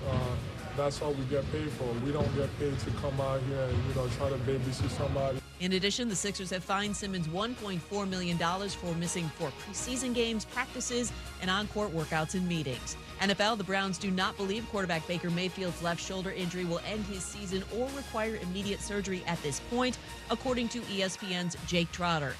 Avalanche star Nathan McKinnon has cleared NHL COVID-19 protocols, so he'll make his season debut tonight against the Capitals. Coverage at 7 Eastern on ESPN+. Want to look like $1 million? Upgrade to a Dollar Shave Club 6-blade razor for a noticeably smooth shave thanks to their 6 precision-cut stainless steel blades. Find your perfect shave with Dollar Shave Club stores. Yep, that's Dollar Shave Club in store. So go to the store and find them. Broadcasting live from the ESPN 690 Anajar and Levine studios. This is Action Sports Jacks on ESPN 690 with Brent Martineau and Austin Lane. The only time I was kind of shaking my head a little bit was the first 2 plays, and we just were going backwards. I'm like, oh gosh, we're trying to get in field goal range, and we lose combined 10 yards in the first 2 plays. Obviously, that's not how you want to start, but no, I never had any doubt, especially when we got that call on that 4th down. It was great. 3rd down, I think it was 3rd and 18, 3rd and 20, something like that. And we got an easy completion for 10 yards or 12 yards to put us back kind of to where we need a little bit more to get the field goal. And then we were kind of going back and forth deciding what we wanted to do. And when the call came in, I had no doubt that it was the right call, that we'd executed. Trevor Lawrence on the slider play. I think I'm probably being a little crazy on this, but I don't think they should have had that much doubt going into it. I think that play was there the whole time. I feel like they should have known that play was available to them. I understand the 4th down hesitation, but yeah, I'm a little surprised there was that much conversation about the Hail Mary in that situation. And that's you can tell they were curious about what they wanted to do and didn't really think about the slider play perhaps right away because they let the clock tick down to 5 seconds. You could probably even have helped yourself if you go to 6 seconds. Now, what that does for the defense is it kind of brings that more attention on that play, too, if it's at 6 or 7. So 5 was probably the perfect amount. I don't know. It's just. I mean, you got to remember, maybe a different clock operator, it goes down to 0 as well. It could. So I mean, it was a very minuscule thing in terms of how much time you have left. And again, listen, they're coming off a win. There's plenty of time to criticize this football team and the coaching staff and everybody else. Victory Tuesday, everybody. It's just something to keep an eye on. That I said this. I feel like you should always be 2 or 3 plays ahead as a play caller, and especially in late game situations or late half situations. I feel like you should. I'm no genius. I'm not sure which call to make, but I remember in real time saying you can run a play in 4 seconds. that was real time for me. If I'm thinking that way, I'm hoping somebody up in the booth or on the sideline is thinking that way too. That's in play. Yeah. And I know there's a lot going on in the moment. Well, Listen, and I mean, you could keep sit in mind there that and watch me on yeah. TV and say, hey, why didn't you know that was going on? Well, because Sure. I got a lot of things going on in my mind, right? And keep in mind the previous couple plays were disasters as well. They were. Yeah. So it wasn't really going the Jaguars' way in the first place. And I do think most people think in that situation, all right, you're 4th and what? They were like 4th and 20 or something. Yeah. And so you're thinking, oh, just give me a chance at a Hail Mary. Well, then once they got to that part of the field, they're like, okay, I think we can run this play. So, listen, it all worked out. I'm probably talking about it too much. It's just something now I have a little bit my eyes on, well, the reason I have my eyes on it, Austin, is because I wonder on 3rd down and 2 when they didn't make it on 4th and 2 if they're thinking that ahead of time. Yeah. I think it helps you if you're thinking that ahead of time. And the Jags, I feel like their coaching staff needs to be thinking 2 plays in advance, especially in those kind of situations of a what-if can happen. But that's the thing, though, and we talked about this before yesterday. If the true goal was to go for it on 4th down and you already knew that, then you probably would have ran the ball on 3rd down, set it up, and then see where you're at on 4th down. Yeah. Because usually, I mean, if you plan on going for it, you already have that 3rd play, that 3rd down play in mind, and then you have the 4th down play in mind already as well. Well, you try to pass it on 3rd down, doesn't work, and now, it's 4th down, and what happened there. So, yeah, I wonder whether it was Urban Meyer, whether it was Bevel. I wonder just how far ahead of the game they really were. Yeah, and it doesn't sound like much, but they're not alone either. There's a lot of coaches that you feel like that happens, right? Mm-hmm. Like it'll be a 4-down situation. You're like, well, why didn't you think about that? Why didn't that affect the 3rd down play call? That was a dumb play call on 3rd down then. Yeah. If you knew you were going to go for it on 4th down. So, again, there is in defense of them, there's a lot going on. Down on the sideline, up in the booth, you're watching a lot. You're seeing how you can't predict exactly that you were going to get a 12-yard play to work to Laviska Shenault, but just think ideally you're like, okay, if we get 12 yards here, we got 4th and 8, we might be able to do the Hail Mary, or we might be able to do the slider play. Like, I feel like that should enter your mind at some point, but I'm also not sitting there reading a sheet of 400 plays that I'm about to call, Yeah. So, again, I just want to – it's not apples to apples, me watching from the office and those guys down there on the sideline. There's a lot going on. There's a lot happening. Brent Martineau, Austin Lane, Casey Kurtz. I will say, though, that's why they're getting paid the big bucks to do that. Yep. Because they can handle a lot going on. For sure. We're at Top Golf in Jacksonville every Tuesday. And about 4 o'clock on every Tuesday, we go around the NFL. Casey Kurtz, bring us around the NFL, baby. 6 weeks in. It's kind of crazy 6 weeks in, but let's go for it, and we'll start in the AFC, in which the Ravens won 34-6 over the Chargers. They are the only 5-win team in the AFC, which is kind of strange, but true, according to Google.com. So the question is, are they the best team in the AFC? Even though they are the wins leader, they may not be the best team, but let's see what you think about that. That's a good question. Like, if you give me the highs and lows of this year right now, and you didn't give me any records, and you talk about narratives and what we've discussed, and, hey, who's got the most wins in the AFC, my mind doesn't think Baltimore. Yeah. Like, I feel like they haven't been dominant. Mm-hmm. They haven't been great. They have found ways to win, and then they were dominant this past week. But I wouldn't think of them right away.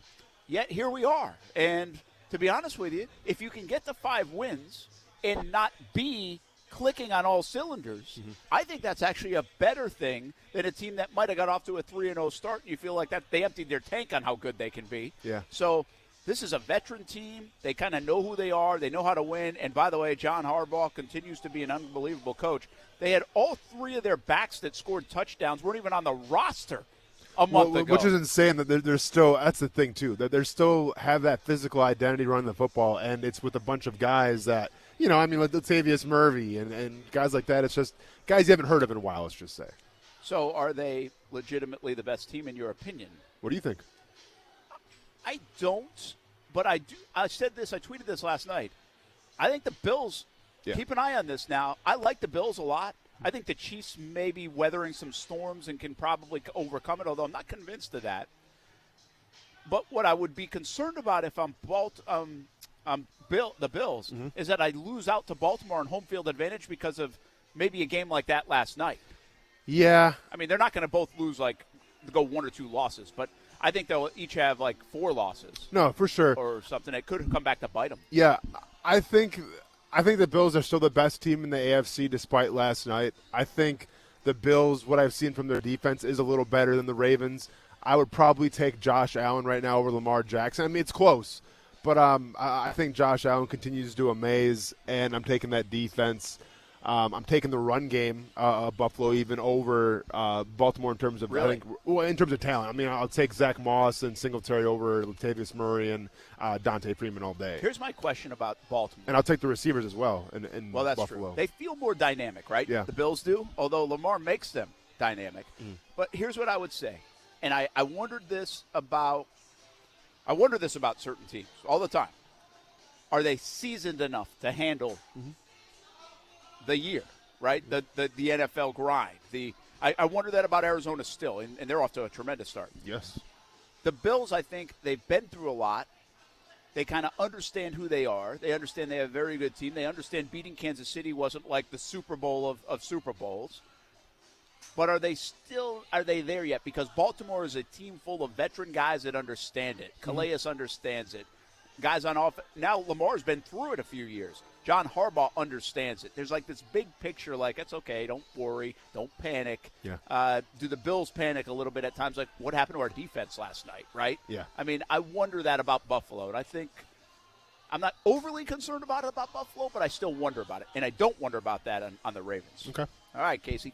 We had two head coachless teams, if you will, play this week, Arizona and Vegas, and they both won big. The Cardinals did that on the road. They beat the Browns 37-14 without Cliff Kingsbury. And obviously the John Gruden situation, you know about. The Raiders beat the Broncos 34-24. So the question is, which team had a more impressive win, the Cardinals or the Raiders? I really think the Raiders had a more impressive win because right now I think Cleveland – listen, Arizona's stacked and talented. Cleveland, I thought they would do better. I picked them actually to win that game, but they've got some issues. They've got running back issues with – they're banged up. And Baker's banged up, and obviously their defense is still right? Yeah. So here's what it proves. His coaching is overrated in the NFL. I mean, I think if you have the talent to overcome those coaching deficiencies for sure. I think it's the Cardinals all day. I've said many times I don't think Denver is really that great of a team. I think the Raiders, it was a game where they rallied but behind the situation, and then they won in spite of the situation, which we've seen in college football and in pros the like. I think, Kingsbury to me is tied to that offense. It'd be like losing Sean McVay for a game. If you lose Sean McVay or Cliff Kingsbury, you're going to go, oof. I mean, that's a big loss. How's the quarterback going to handle it? Well, Kyler Murray came out there, and he still did the dang thing. So I think it was a huge win in Cleveland for Arizona. And it just showcases just how dynamic and how explosive that offense really is and how talented they are, obviously with Kyler Murray as well. But the Raiders had lost to Chicago and had played listless against Chicago after a 3-0 start. And then they have all the Gruden stuff going on. Yeah. And now they've got some good guys. Gus Bradley, obviously, on defense, special teams coach, who I'd never really even heard much about, but they say he's an unbelievable guy. Yeah. What's funny to me is when they start talking about these guys as much, I ask, well, why the hell hasn't he been a head coach? True. If he's that good and all this stuff, then why haven't you made him a head coach before? Yeah. Right? Yeah. But that's the NFL circle. It's weird, especially for special teams guys. It's hard to break through. Joe Judge has been able to do it. Very few have. Harbaugh way back in the day. Yeah. And yet not many others have. So – but I think the Raiders win was very impressive because that felt like it could be combustible. Yeah. And it wasn't. So I go with the Raiders. He goes with the Cardinals. Casey? It's amazing that we have a bunch of 5-win teams in the NFC. Those are the Cardinals, Cowboys, Rams, Packers, and the Bucks. We only have one in the AFC. But the question is, out of those teams, or maybe not those teams, who's the best team in the NFC? Give it to us again. Cardinals, Cowboys. I'm good. Thanks. No, I'm kidding. Keep going. Rams, Packers, Bucks. Whew. That is good, isn't it? I'm set. You think the Cardinals? Yeah, absolutely. Yeah, I don't. Okay. Boy, that's good. I'm going to play the elimination game. I don't think it's the Cardinals. Why? Because of what I've been saying. I think they love being undefeated right now. But I think overall, and by the way, they've been very impressive against the Rams, against Cleveland. I just wouldn't take them. I think you're asking this in the context of, who you're riding with from here on out. Is that kind of what you're getting at? Who's the best team right now in the NFL, right? In the NFC. I'm sorry, Who's in the NFC. Yeah. But, I mean, if you think they're the best team in the NFC right now, you'd probably be riding with them the rest of the year, right? Sure. Yeah, see, that's where I guess I get kind of a little mixed on that. Okay, I'll come with you. The Cardinals are the best team. You know their hardest game is the Jags. The Cardinals? Wait, what? The hardest game they've had, at least from a score standpoint. Oh, yeah, okay. Is against the Jags. I got you. The Jags played them better than anybody. Sure. Include the Rams, the Browns, I don't know who else they played. But, yeah. I mean, I feel like overall, if like you're going to pit those two and they will play again, I still would take like the Rams over them. I would probably take the Bucs over them. Okay. I don't think I would take the Packers over them. What was the other team I'm missing? Oh, Dallas. Yeah, I don't trust Dallas all the way yet. But so, all right, I'm coming with Austin. I'll say the Cardinals. They've proven it. And they've kind of beat people badly for the most part. Yep. And even they sleptwalk in Jacksonville, it would seem, and they were able to come back and win. They have a lot. You know what people don't talk about because they love talking about Kingsbury and Kyler, and what they have on offense is their defense is very good, Austin. Oh, for sure. Very good. And they just did this without Chandler Jones because he wasn't playing. But their defense is excellent, and it's been good. I just would take – if I could take one of those teams in the end, I'd actually take the Rams. I think their defense is dynamic and can be shut down worthy, and I love but they've Stafford. given up some points, though, I know too. they have. But I would just – if I could ride with one team right now, 6 weeks in, I think I would take the Rams, even over the Bucs and over the Cardinals. Right now where it sits, I'm taking the Cardinals all day because their defense is at top 5, probably not, but did they do enough to keep their offense on the field, number one. But number two, what nobody talks about is how good they're running the football. And it's not with Kyler Murray. It's with James Conner. It's with Chase Edmonds. They're a top 5 rushing team right now in the NFL. I think they're top 10 in passing, if I'm not mistaken, but they're top 5 running the football. So that tells me that you have a super balanced attack, and we just say Kyler Murray, yeah, that's great. If you want to take those guys and try to stop the pass, they can run it down your throat as well. So I love a team that can do both, very well. I love a team that has mounts and mounts of talent in terms of wide receiver. They just signed Zach Ertz at tight end. Offensive line is legit. I just think that in terms of offense, they're a very hard team to figure out. Hey, Casey, keep it here for one moment because I think you bring up a lot of good points. And this is why you could certainly say they're the best now, and I would ride with them. Because there's two things that could happen for Arizona. Ertz is going to give them another dimension, right?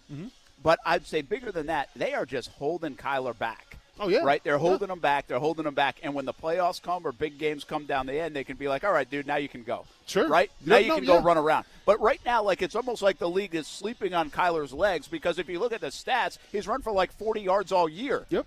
No, for sure. And then this is, I think this is Kingsbury saying, we don't need to win games right now with your leg. We have the running game to do it, and we have the receivers just to throw to. You don't have to win us the games. You just stand back there, throw the ball, open target, and we'll win. And so far, they've been winning. That's a good call.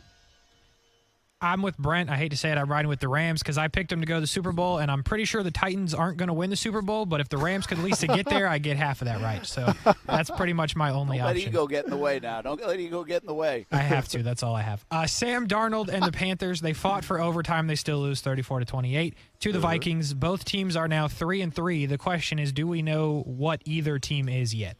No, but I would probably I'd put more stake in Minnesota. Minnesota is a missed kick. Actually, Minnesota probably played Cardinals better than even the Jags. They were a missed kick away from 37 yards. That wasn't like a 60-yarder. True. And so Minnesota lost that. Minnesota lost in overtime to Cincinnati. Yeah. Minnesota easily could be 5-1. Yeah. But it's kind of like, do you trust Minnesota and Zimmer? It's like they find ways to lose. Well, and do you trust Kirk Cousins for the whole year? Think Cousins is a little more trustable than Zimmer. It's like they find weird ways to lose and be in games. And even this one, they were way up. Yeah. And they gave up, with 4 minutes to go, they're up by, I think, 11 in that game, and they couldn't get it done. So I don't trust Minnesota, but I would ride with Minnesota because I think they're way better than Carolina, to be honest with you. I think Carolina's starting to kind of They got off to such a good start. They're one good win against New Orleans, but the other one was kind of like a facade, I mean, I don't really think they're that good, and Darnold isn't playing as great as he was in the first few. Am I unrealistic to say that in terms of wide receivers / running back, in terms of running the ball and passing the ball, Minnesota might have the best weapons out of anybody, excluding the tight end? No, you're right. I mean, am I crazy And by to the say way, that? they've added tight end, but they've had some guys get hurt, right? Like Yeah. Irv Cross. Yeah. Casey, would you buy into that or not? I would buy into that. I think the only team that really has an argument would probably be Arizona, and even then, I think the Vikings probably have them over. Yeah. So, I mean, I think to answer the question, I'm definitely taking Minnesota over Carolina. Sorry, Casey, I know that your MVP candidate takes a hit there.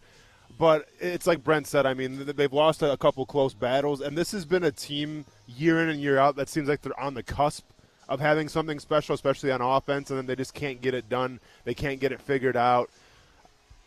I'll trust Kirk Cousins. I do trust Adam Thielen. I definitely trust Justin Jefferson. If Dalvin Cook, that's the main thing now, is if Dalvin Cook can stay healthy. Because this is a guy who's had a couple injuries here or there. If he can stay healthy, because he's so just viable in the run game but also the pass game, I think they're a tough team to beat there. I'm trying to go back on what you just said there because you're right. Dalvin Cook healthy, Cousins veteran experience, and by the way, he always puts up numbers. I don't know if he has the clutch gene necessarily, but he does put up numbers.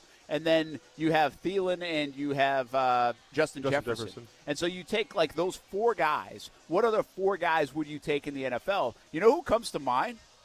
I mean, you got to say the Buccaneers a little bit. Well, the Bucs certainly do, right? Yeah. Because Fournette's playing well. He is. And so you've got three of them on the outside, and you have Gronk if healthy. True. And, so now you start adding. So really they would probably take the cake in this scenario. Okay. Arizona's a good call, too. But I would say sleepy here is the Titans. I mean, Tannehill's very Cousins-esque in a way. Like, he kind of feels that way. Yep. You got the best back in the league. Of course. And if you get production out of A.J. Brown and Julio Jones, if you just took four guys, they would be near the top of the list. Yep. Well, and I know Casey has Julio Jones and I have A.J. Brown, and production is the biggest thing right now, which we need from these wide receivers. Sigh. Yes. Sigh, bro. What are we doing? Tannehill, and I goofed around and have Tannehill in a lot of leagues. Now I'm playing quarterback by committee with Heineke and the boys. So it's just Casey, that's no way to live. No way to live. It's sir. not. And I've never done Tom that Brady. in fantasy. Not the point of this conversation, but it's rough. It always goes back to fantasy. It's all good. Let's do some rapid fire, and I actually like most of these this week. Some of them I'm struggling. This time I'm not. So, well, I'm sure we'll probably get to two of them because we're going to be long-winded here. Yeah, but so let's start with this. Who is the first coach fired? Is it Matt Nagy, Brian Flores? I still think on this list I think Fangio's not far off. They could start 3-0, and what have they lost 3 in a row? Mm-hmm. And who are they? Yeah. Right? I think Fangio was near the top of this list for me to begin with. Nagy was up there too, and I would say Fangio. I'm going to say Nagy just because if they don't win, if they don't at least go to the playoffs, I think it's kind of a waste of a season even. I think his job's on the line already. You don't go to the playoffs, I think he's gone. But somebody's going to pull the plug. Like somebody always pulls the plug in season. No, that's what I'm saying. If so the Bears are out of playoff contention early, then yeah. If you had to buy stock in one of these three teams, the Giants, the Jets, or the Lions, who would you buy? You have to. I would buy the Jets. I really believe in Saleh. Yeah. I think he's a star in the making. I really do. I like Zach Wilson, okay? I think there's this you have to pick one and you can't like the other. That's not how I feel about this draft class. I like these guys. I think some might take longer than others. I think the Jets should be excited to have Zach Wilson. He's going to really take some lumps this year as he's doing. And I think there's some pieces to like on defense and also offense. Not enough, but I would take the Jets. I don't trust the Lions. I shouldn't trust the Jets. I get it. But I trust Saleh more than I do with Dan Campbell, and the Giants look like they might be headed toward a mess. Are you going to apologize to your best friend Daniel Jones? No, Daniel Jones is fine. Everything else around him sucks. Okay. To me, you know what? I'm taking the Lions all day.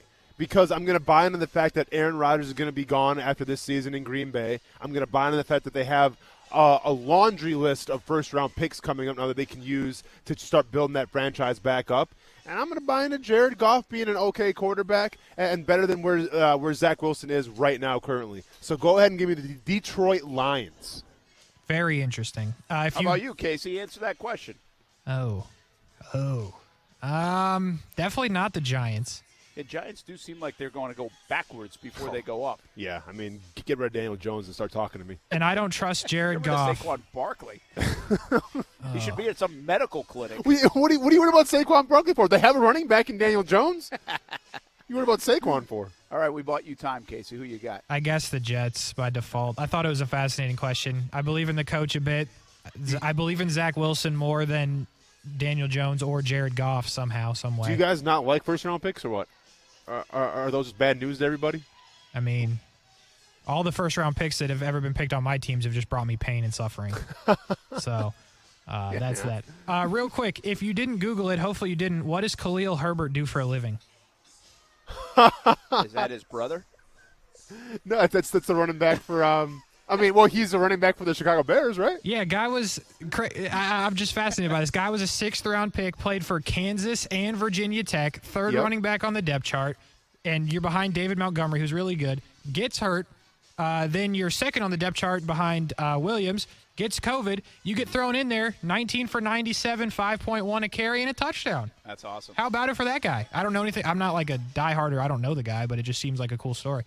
Was he like driving Uber before this? Yeah, unconfirmed. 6th-round pick, though, so I guess they do eventually. If the Jags could just find like 8 of those guys, we'd be in good shape next year. Hey, their running back was even better than that. Yep. Undrafted. That is true. Last one, 2 awful injuries, Sunday and Monday Night Football, neck injuries they look like where guys were carted off the field. Is that a bad look for the league, or is that just football? Okay, I'm glad you said that. We'll go a little bit lengthy here, more than we should.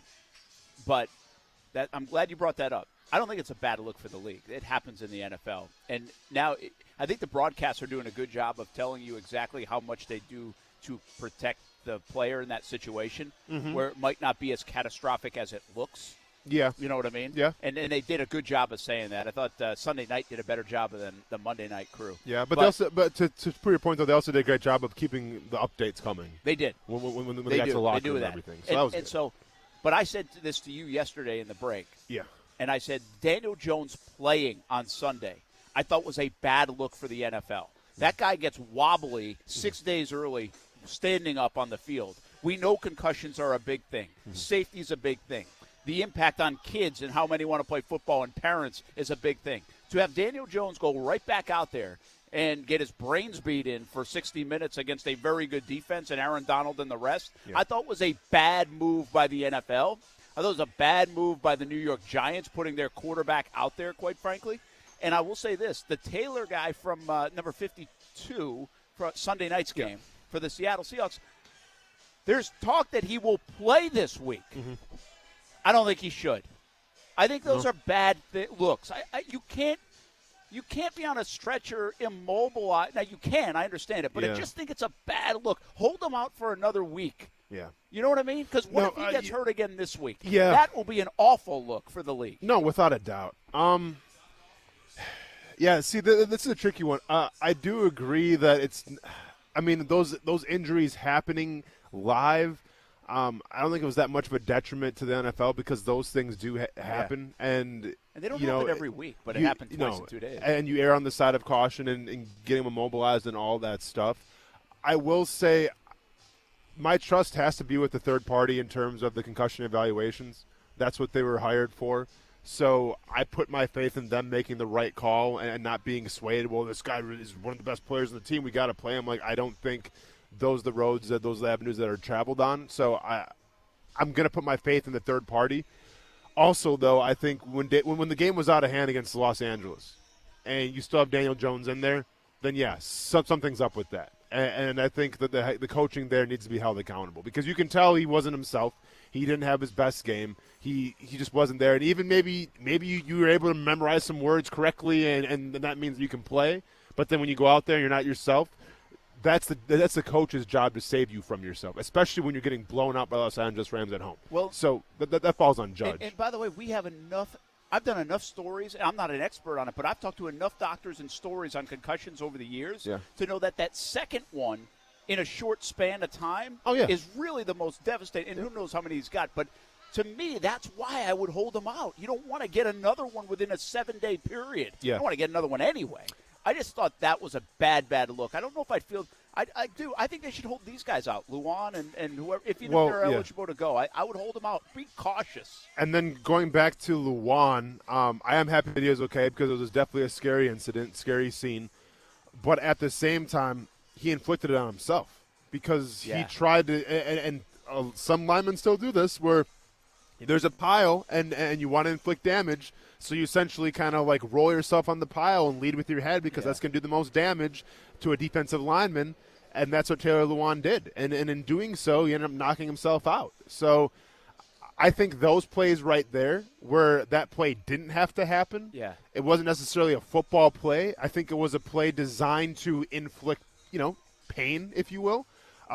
I think that can be a great teaching lesson in saying that play doesn't have to happen. That's a good point. And when he's healthy, hopefully he's healthy and okay and all that. Right, and it looks that way. Then I think it should be noted. And by the way, that looked so innocent. Like it didn't really look like much. Like a lot of times you can tell. Yeah. That one, I don't know how he hurt himself so much, but I know. Just sometimes it doesn't take that much. It doesn't take that much. Yeah. And listen, I'm not trying to call Taylor Lewan a dirty player by any means or anything like that. It's just a lot of linemen do that. Do it, right? A lot of linemen do that, and I get it. If I was a lineman, I'd probably do it as well. But you got to take that into account now, man. Don't lead with your head. That's what happens. And it's unnecessary.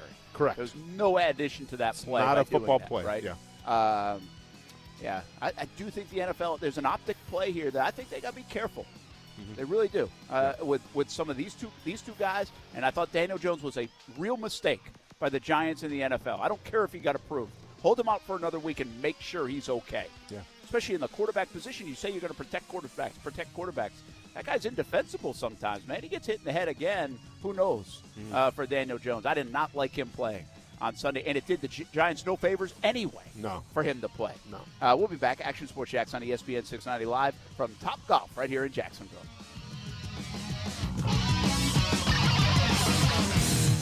Now, the First Alert forecast on ESPN 690. Tracking a mix of sun and clouds today. Still that low humidity. Highs in the low 80s inland, upper 70s at the coast. Overnight, 60s at the beaches, upper 50s well inland. From the Action News Jax First Alert Weather Center, I'm meteorologist Garrett Biedenball. The Weather Center is brought to you by Beards Diamonds. Don't miss Beards BOGO Wedding Band Sale happening now through October 24th. Hey everyone, it's Brent Martineau. Meet Relevant, the new group messaging app that drives real-time, authentic conversations. You can now listen and live chat with us during our radio show directly on Relevant. It's a new fun way to interact with your favorite hosts and other listeners. It's easy. Just download the free Relevant app. That's RELEVNT. Simply search for the ESPN 690 community and join the chat. Listen in on the Relevant app for special polls, promotions, and giveaways. We'll see you there. Gator Bowl Young Professionals are hosting a networking social at Hungarian Brewing on Wednesday, October 27th at 5:30 p.m. Kickoff Florida-Georgia weekend. We are raffling off tickets to the Florida-Georgia game, plus your first drinks on us when you RSVP at TaxSlayerGatorBowl.com. For the ones going above and beyond. For the ones reaching out, helping out, and lending a hand. For the ones people count on. You can count on Grainger. Grainger offers supplies and solutions for every industry, backed by 24/7 customer support and specialists to help with hard-to-find products. Because you've got everyone's back. We've got yours. Call, click Grainger.com, or just stop by. Grainger, for the ones who get it done. Sick of big banks drawing money out of Jacksonville? Want your money to stay here and help local folks? At 1-to-1 Financial, Jacksonville's hometown credit union, all of our capital is invested back into Northeast Florida. This includes our all-new hometown credit card. You get all the rewards and perks of a big bank, and every swipe invests back in Jax. Get 2 points for every $1, up to 50,000 bonus points, 24/7 fraud protection, pay with points, and tons more. Support your community with a hometown credit card from 1-to-1 Financial. Apply at 121fcu.org. Federally insured by NCUA, a proud Visa partner. See, boss, look at all these great masks, and they got them marked down for their after Halloween sale. These make great disguises for breaking into houses.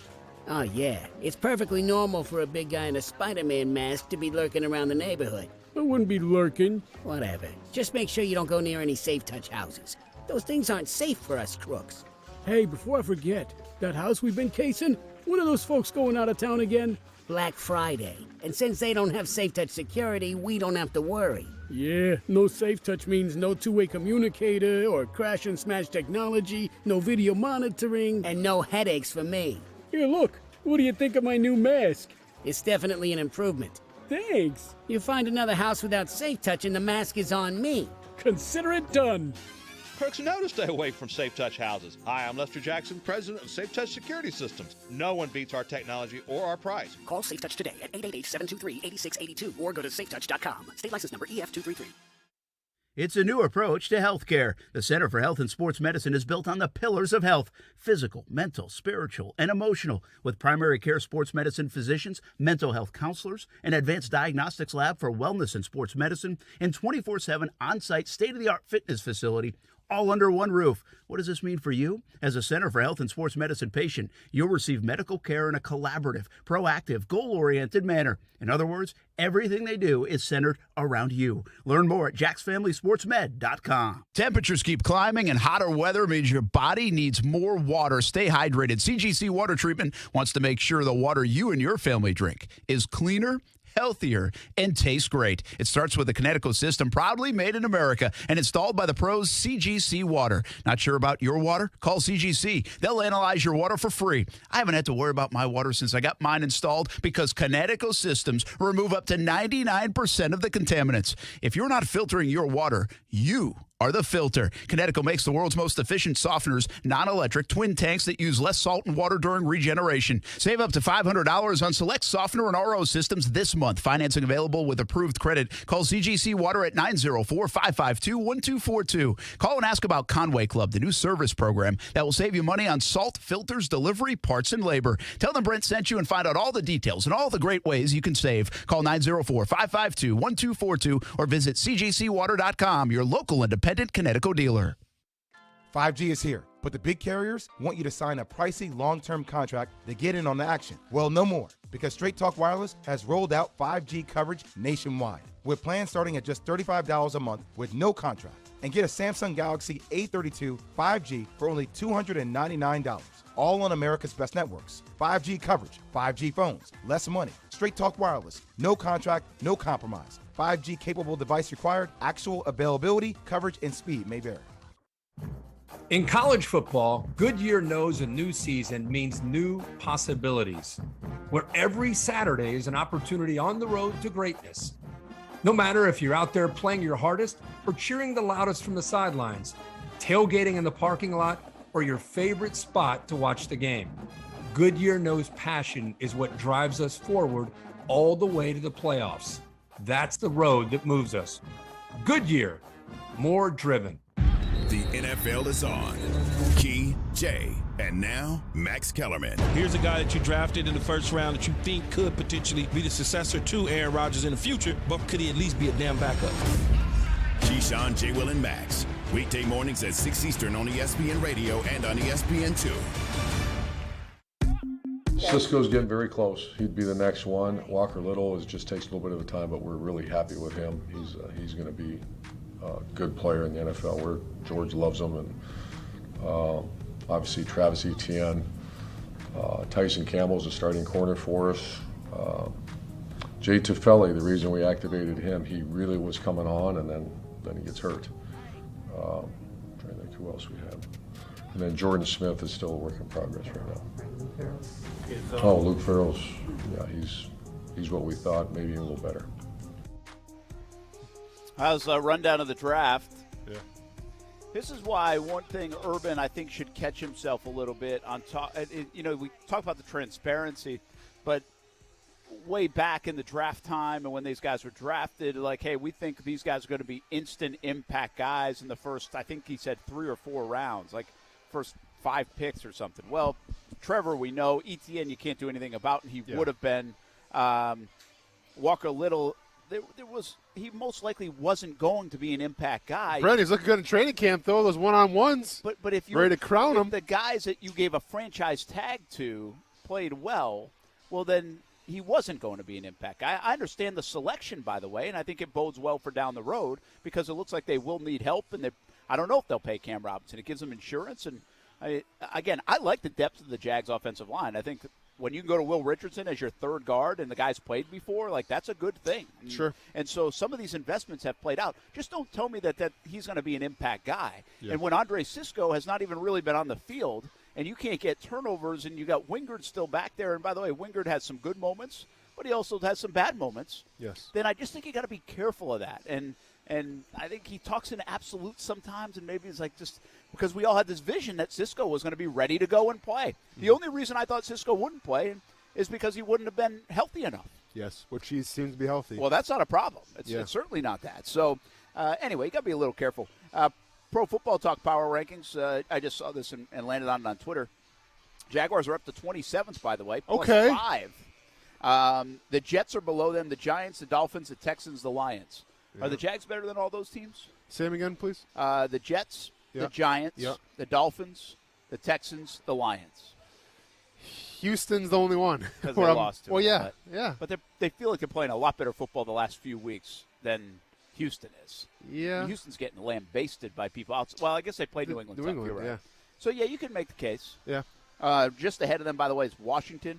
The Broncos are way down the list. I mean, for a 3-win team, the Broncos, and, of course, they beat the Jags. Yeah. The Colts and the Falcons are in the 20s. The Eagles are in the 20s. Chicago and even the 49ers are number 20 right now on this list. It also shows you that there are a lot of pretty good teams in the NFL. There's a few bad ones. But this is last night's? Or from today? This would be? This is, yeah. Where they put Tennessee then after beating the Bills? I was curious. Yeah, this was 3 hours ago. They put Tennessee at number 9. Wow. Okay. Yeah. Yeah. They got the Cardinals, the Bucks, the Ravens, the Rams, the Packers, the Bills. The Bills are still ahead of them. Yeah. The Cowboys, and they have the same record. The Cowboys, the Bengals. The Bengals are ahead of them. Surprised me a little bit. Titans, the Chargers. Okay. Then the Chiefs. Chiefs come in at number 11. So that's that. Did you see this story? In fact, Tony Polster shared this with me. And he said, this is from Adam Schefter. The Jags obviously gave this story to Adam Schefter, or his agent did. File this under Dad of the Year nominee. Jaguars starting defensive lineman DeJuan Smoot unexpectedly delivered his newborn daughter, Alani Moon Smoot, this morning at 4 a.m. at their home in Jacksonville. So here's the story. It goes deeper than that. Okay. Smoot unexpectedly delivered his newborn daughter, Alani Moon Smoot, this morning at 4 a.m. at their home in Jacksonville. DeJuan and his wife, Amari, I hope I said that right, were heading out the door to the hospital, and she fell to her knees, and he had to catch his wife, then deliver the baby in his living room. The paramedics talked him through tying the umbilical cord over the phone. DeJuan, Amari, and Alani are all doing well after his heroics, which the full team was informed about today. Dang. How about that? That's crazy. Smoot's a cool guy. Not yeah. beyond this. This is already. I mean, he's really a good dude, and he's performed nicely for this football team, I think. Yeah. And a guy, by the way, who when you give up on people early, be careful because he is a guy who came on late. Yeah. The last few years. And I'm not saying, hey, Taven Bryan, look what he could do. No, they've given him plenty of chances. Yeah. But Smoot is a guy that's really come on. I mean, he had 6.5 sacks last year. He's got a few more impact plays this year. He's not dynamic Pro Bowl kind of caliber guy, but he's a guy that good football teams have on their roster. Yeah, right? yeah. Like he reminds me a bit of like a Tyson Alualu in the fact that he'll do his job. Yep. Right? And then he'll come up big on some occasions. Yep. So, but it won't be flashy and sexy most of the time. But what a story that is. Would you be able to do that? I mean, seriously, like pressure's on, game on the line, 4 o'clock in the morning, and you got to deliver a baby? No, probably not. Yeah. I still, in this situation, it's unbelievable what Smoot did, but I still think, let's take anything away from his wife. I'm sure she had to do a lot in that situation as well. Well, yeah, zero, I mean, I forgot what the epidural, like zero, I mean. Yes, yeah. Is this their first child? I don't think so. Okay, so then he's maybe a little experienced. He's a veteran in that. I don't know, man. I'd be trying to find, like, do we put paper towels down? Like, how does this all work, honestly? Well, and by the way, you got to settle yourself down because that was an emotional time, and now you're like, what's going on? And yeah. Shout out to that's amazing. Shout out to Smoot there. That is a really unbelievable story. Yeah. Did you asked me if I could do it. Yeah. Of course, we had twins, and it was a C-section. Did you know they're going to be twins, by the way? Yes. Or was it a surprise? Okay. We didn't know boy or girl, though. Okay. We didn't find out the sex. Well, that's a nice surprise. Yeah, it was great. Yeah. It was actually some of the best. It was like probably the best 2 minutes ever between Tyler being born and Kaylee being born when you didn't know. Like, is it going to be another boy? Is it going to be a girl? Yeah. You know, we had no idea. Yeah. So that was cool. But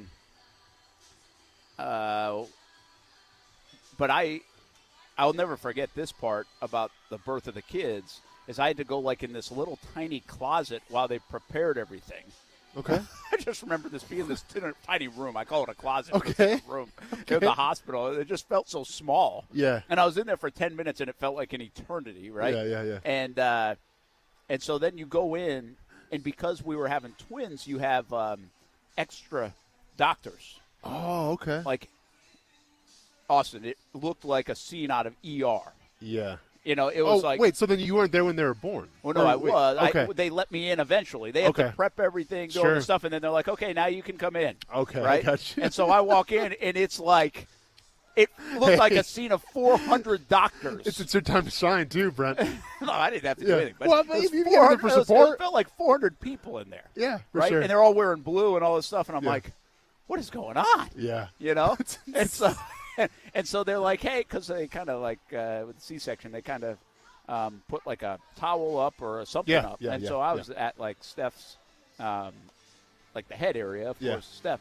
And they're like, hey, do you want to look? I'm like, I picked up for a second. Nope, No, you're good. No, don't. I don't know why they always ask you to look. Because they ask me, I'm all set. So I do not think I would do well in this. So, Smoot, you're the MVP, baby. Yeah. No, I mean, I told the story before. I was at Arby's when my wife went into labor. We thought it was, like a false alarm, Braxton Hicks. And she's like, I'm going into labor. I'm like, okay, sure. And like I thought she was lying. So I'm literally inside Arby's eating a beef and cheddar. Who eats inside Arby's by themselves? I did. So I'm eating inside Arby's, got the text message. I'm like, yeah, I'll be there momentarily. And then I got one like 5 minutes later, where the blank are you? I'm like, oh, this might be the real deal. So then I got in the vehicle and got to the hospital, and yeah, it was all good. I made it. And then I also I got to cut the cord, Yeah. And like I got emotional. It's a beautiful thing. Yeah, man. It's and the nurse thought I was gonna pass out. So like I take out the scissors and I'm like starting to tear up a little bit. She's like, he's passing out. We gotta catch him. And I'm like, no, we're all good. Not passing out. I can breathe. We're good. Just emotional. Dad stories are good stories. The best. Smoot has one that. No one's topping that one. Probably not going to be topped anytime soon. I mean, wow. Maybe they should put him at tight end on the goal line. That was a nice catch. That's a great story. Good for him. Congratulations. And I'm glad everybody's doing well. So that is the most important part. We'll be back live from Top Golf in Jacksonville. Action Sports Shacks on ESPN 690.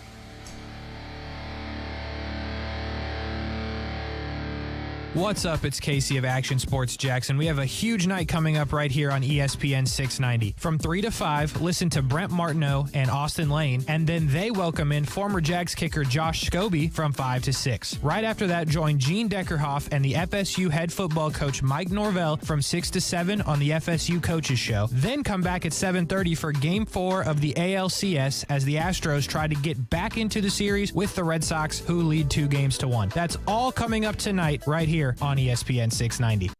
Whether you're a rock-solid hard athlete or a hardcore fan, in Little League, a pro, or a weekend warrior, Cora Physical Therapy is here to help you reach your goals. We're happy to announce that Cora is now open in Kingsland, on Boone and Haddock, and we're coming soon to Brunswick. With a total of 17 clinics in the Jacksonville region, there's sure to be one near your home or work. Call or come in today for a free screening. No physician's referral needed. CoraPhysicalTherapy.com, treating everyone right. Just be in control. With free interest checking and great digital tools, Community First makes smarter banking simple. Add an account at justbeyourself.com. Community First Credit Union. Just be yourself. Federally insured by NCUA.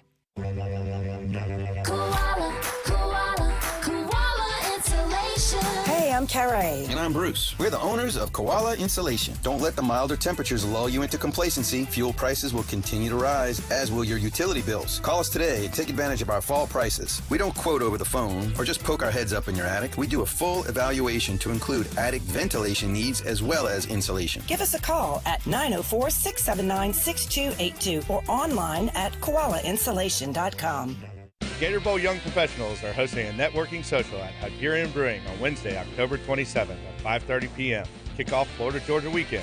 We are raffling off tickets to the Florida-Georgia game, plus Your first drink's on us when you RSVP at TaxSlayerGatorBowl.com. So, have you noticed when you watch the news that lots of crimes are recorded on cameras, especially ding-dong doorbells? Well, that's because they don't have proper security systems with them. Cameras are very sophisticated today and have multiple options. That's why you should deal with the experts at SafeTouch Security. When combined with a SafeTouch security system, the possibilities are endless. And when the SafeTouch experts install your cameras, they're virtually hack-resistant. And SafeTouch never shares your internet or personal information. So for the latest info on NVR cameras, digital cameras, or cameras with cloud storage, SafeTouch can help you choose the cameras that are right for you and your family. And even the best camera needs a SafeTouch security system. Don't give the bad guys a doorway to invade your home and family. Call SafeTouch today and see the many options available to your home and business. You'll be surprised how affordable a new SafeTouch integrated system can be.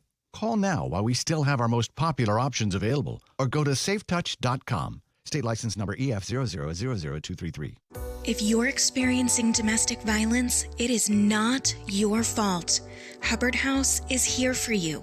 You are not alone. Hubbard House provides free services and emergency shelter to survivors of domestic violence in Duval and Baker counties. Call 904-354-3114 anytime, 24/7 to confidentially speak to a caring advocate. You love Zoom for video meetings? Now, choose Zoom to power your phone communications too. Zoom Phone works seamlessly within the Zoom app as your business phone system. Zoom Phone's secure HD audio and enterprise-grade reliability keep you connected to your teams and your customers. And it's easy to use on mobile, desktop, or desk phone. Empower your workforce with Zoom Phone. Zoom, how the world connects. There used to be one kind of calculator, one that added, subtracted, multiplied, and divided. Now, on the Home Depot app, we have project calculators for everything.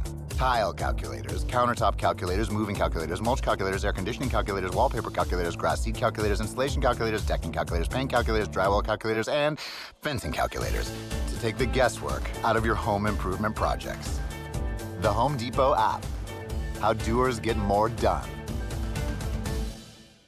Nobody protects you from mayhem like Allstate. I'm a broken traffic light. Stop and go is the name of my game. It's easy. You go, they go. Or was it, they go, you go? And if you have the wrong car insurance, these repair costs could stop you in your tracks. So get Allstate's new low auto rate and be better protected from mayhem, like me. Not available in every state, based on coverage and limits selected. Subject to terms, conditions, and availability. In most states, prices vary based on how you buy. Allstate Bar and Casualty Insurance Company and affiliates, Northbrook, Illinois. Hey, what's up, everybody? It's Austin Lane from Action Sports Jags on ESPN 690. Smart speakers are becoming part of everyday life, so why not use it to listen to the radio? Tell Alexa, Google Home, or any other speaker to play ESPN 690. Give it a shot weekday afternoons from 3 to 6.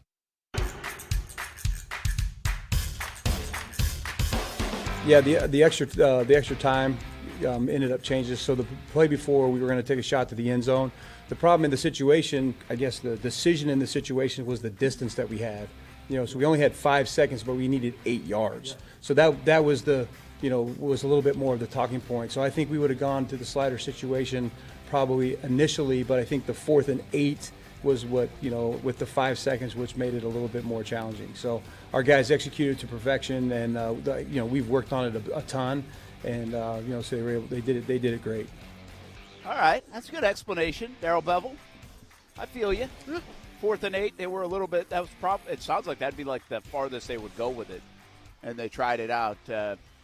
I think that is. I said this yesterday. I think it's significant that this coaching staff won the chess match in that situation. That should give people a lot of encouragement. And again, there's good coaching going on in Jacksonville. Mm-hmm. It's not all the time. It's not Coach of the Year stuff, but there's more good coaching than people want to admit, because we're seeing progress in a lot of different areas, and we're also seeing progress in the quarterback. And so I can't sit here and tell you that I hate the coaching going on. Yeah. And they're playing hard and all these things where they could have already unraveled in some spots. I give the coaches credit. Now, again, we've been plenty critical about these guys, too, over the last few weeks, maybe more critical than ever before, to be honest with you. And I just think some of the situations have dictated that.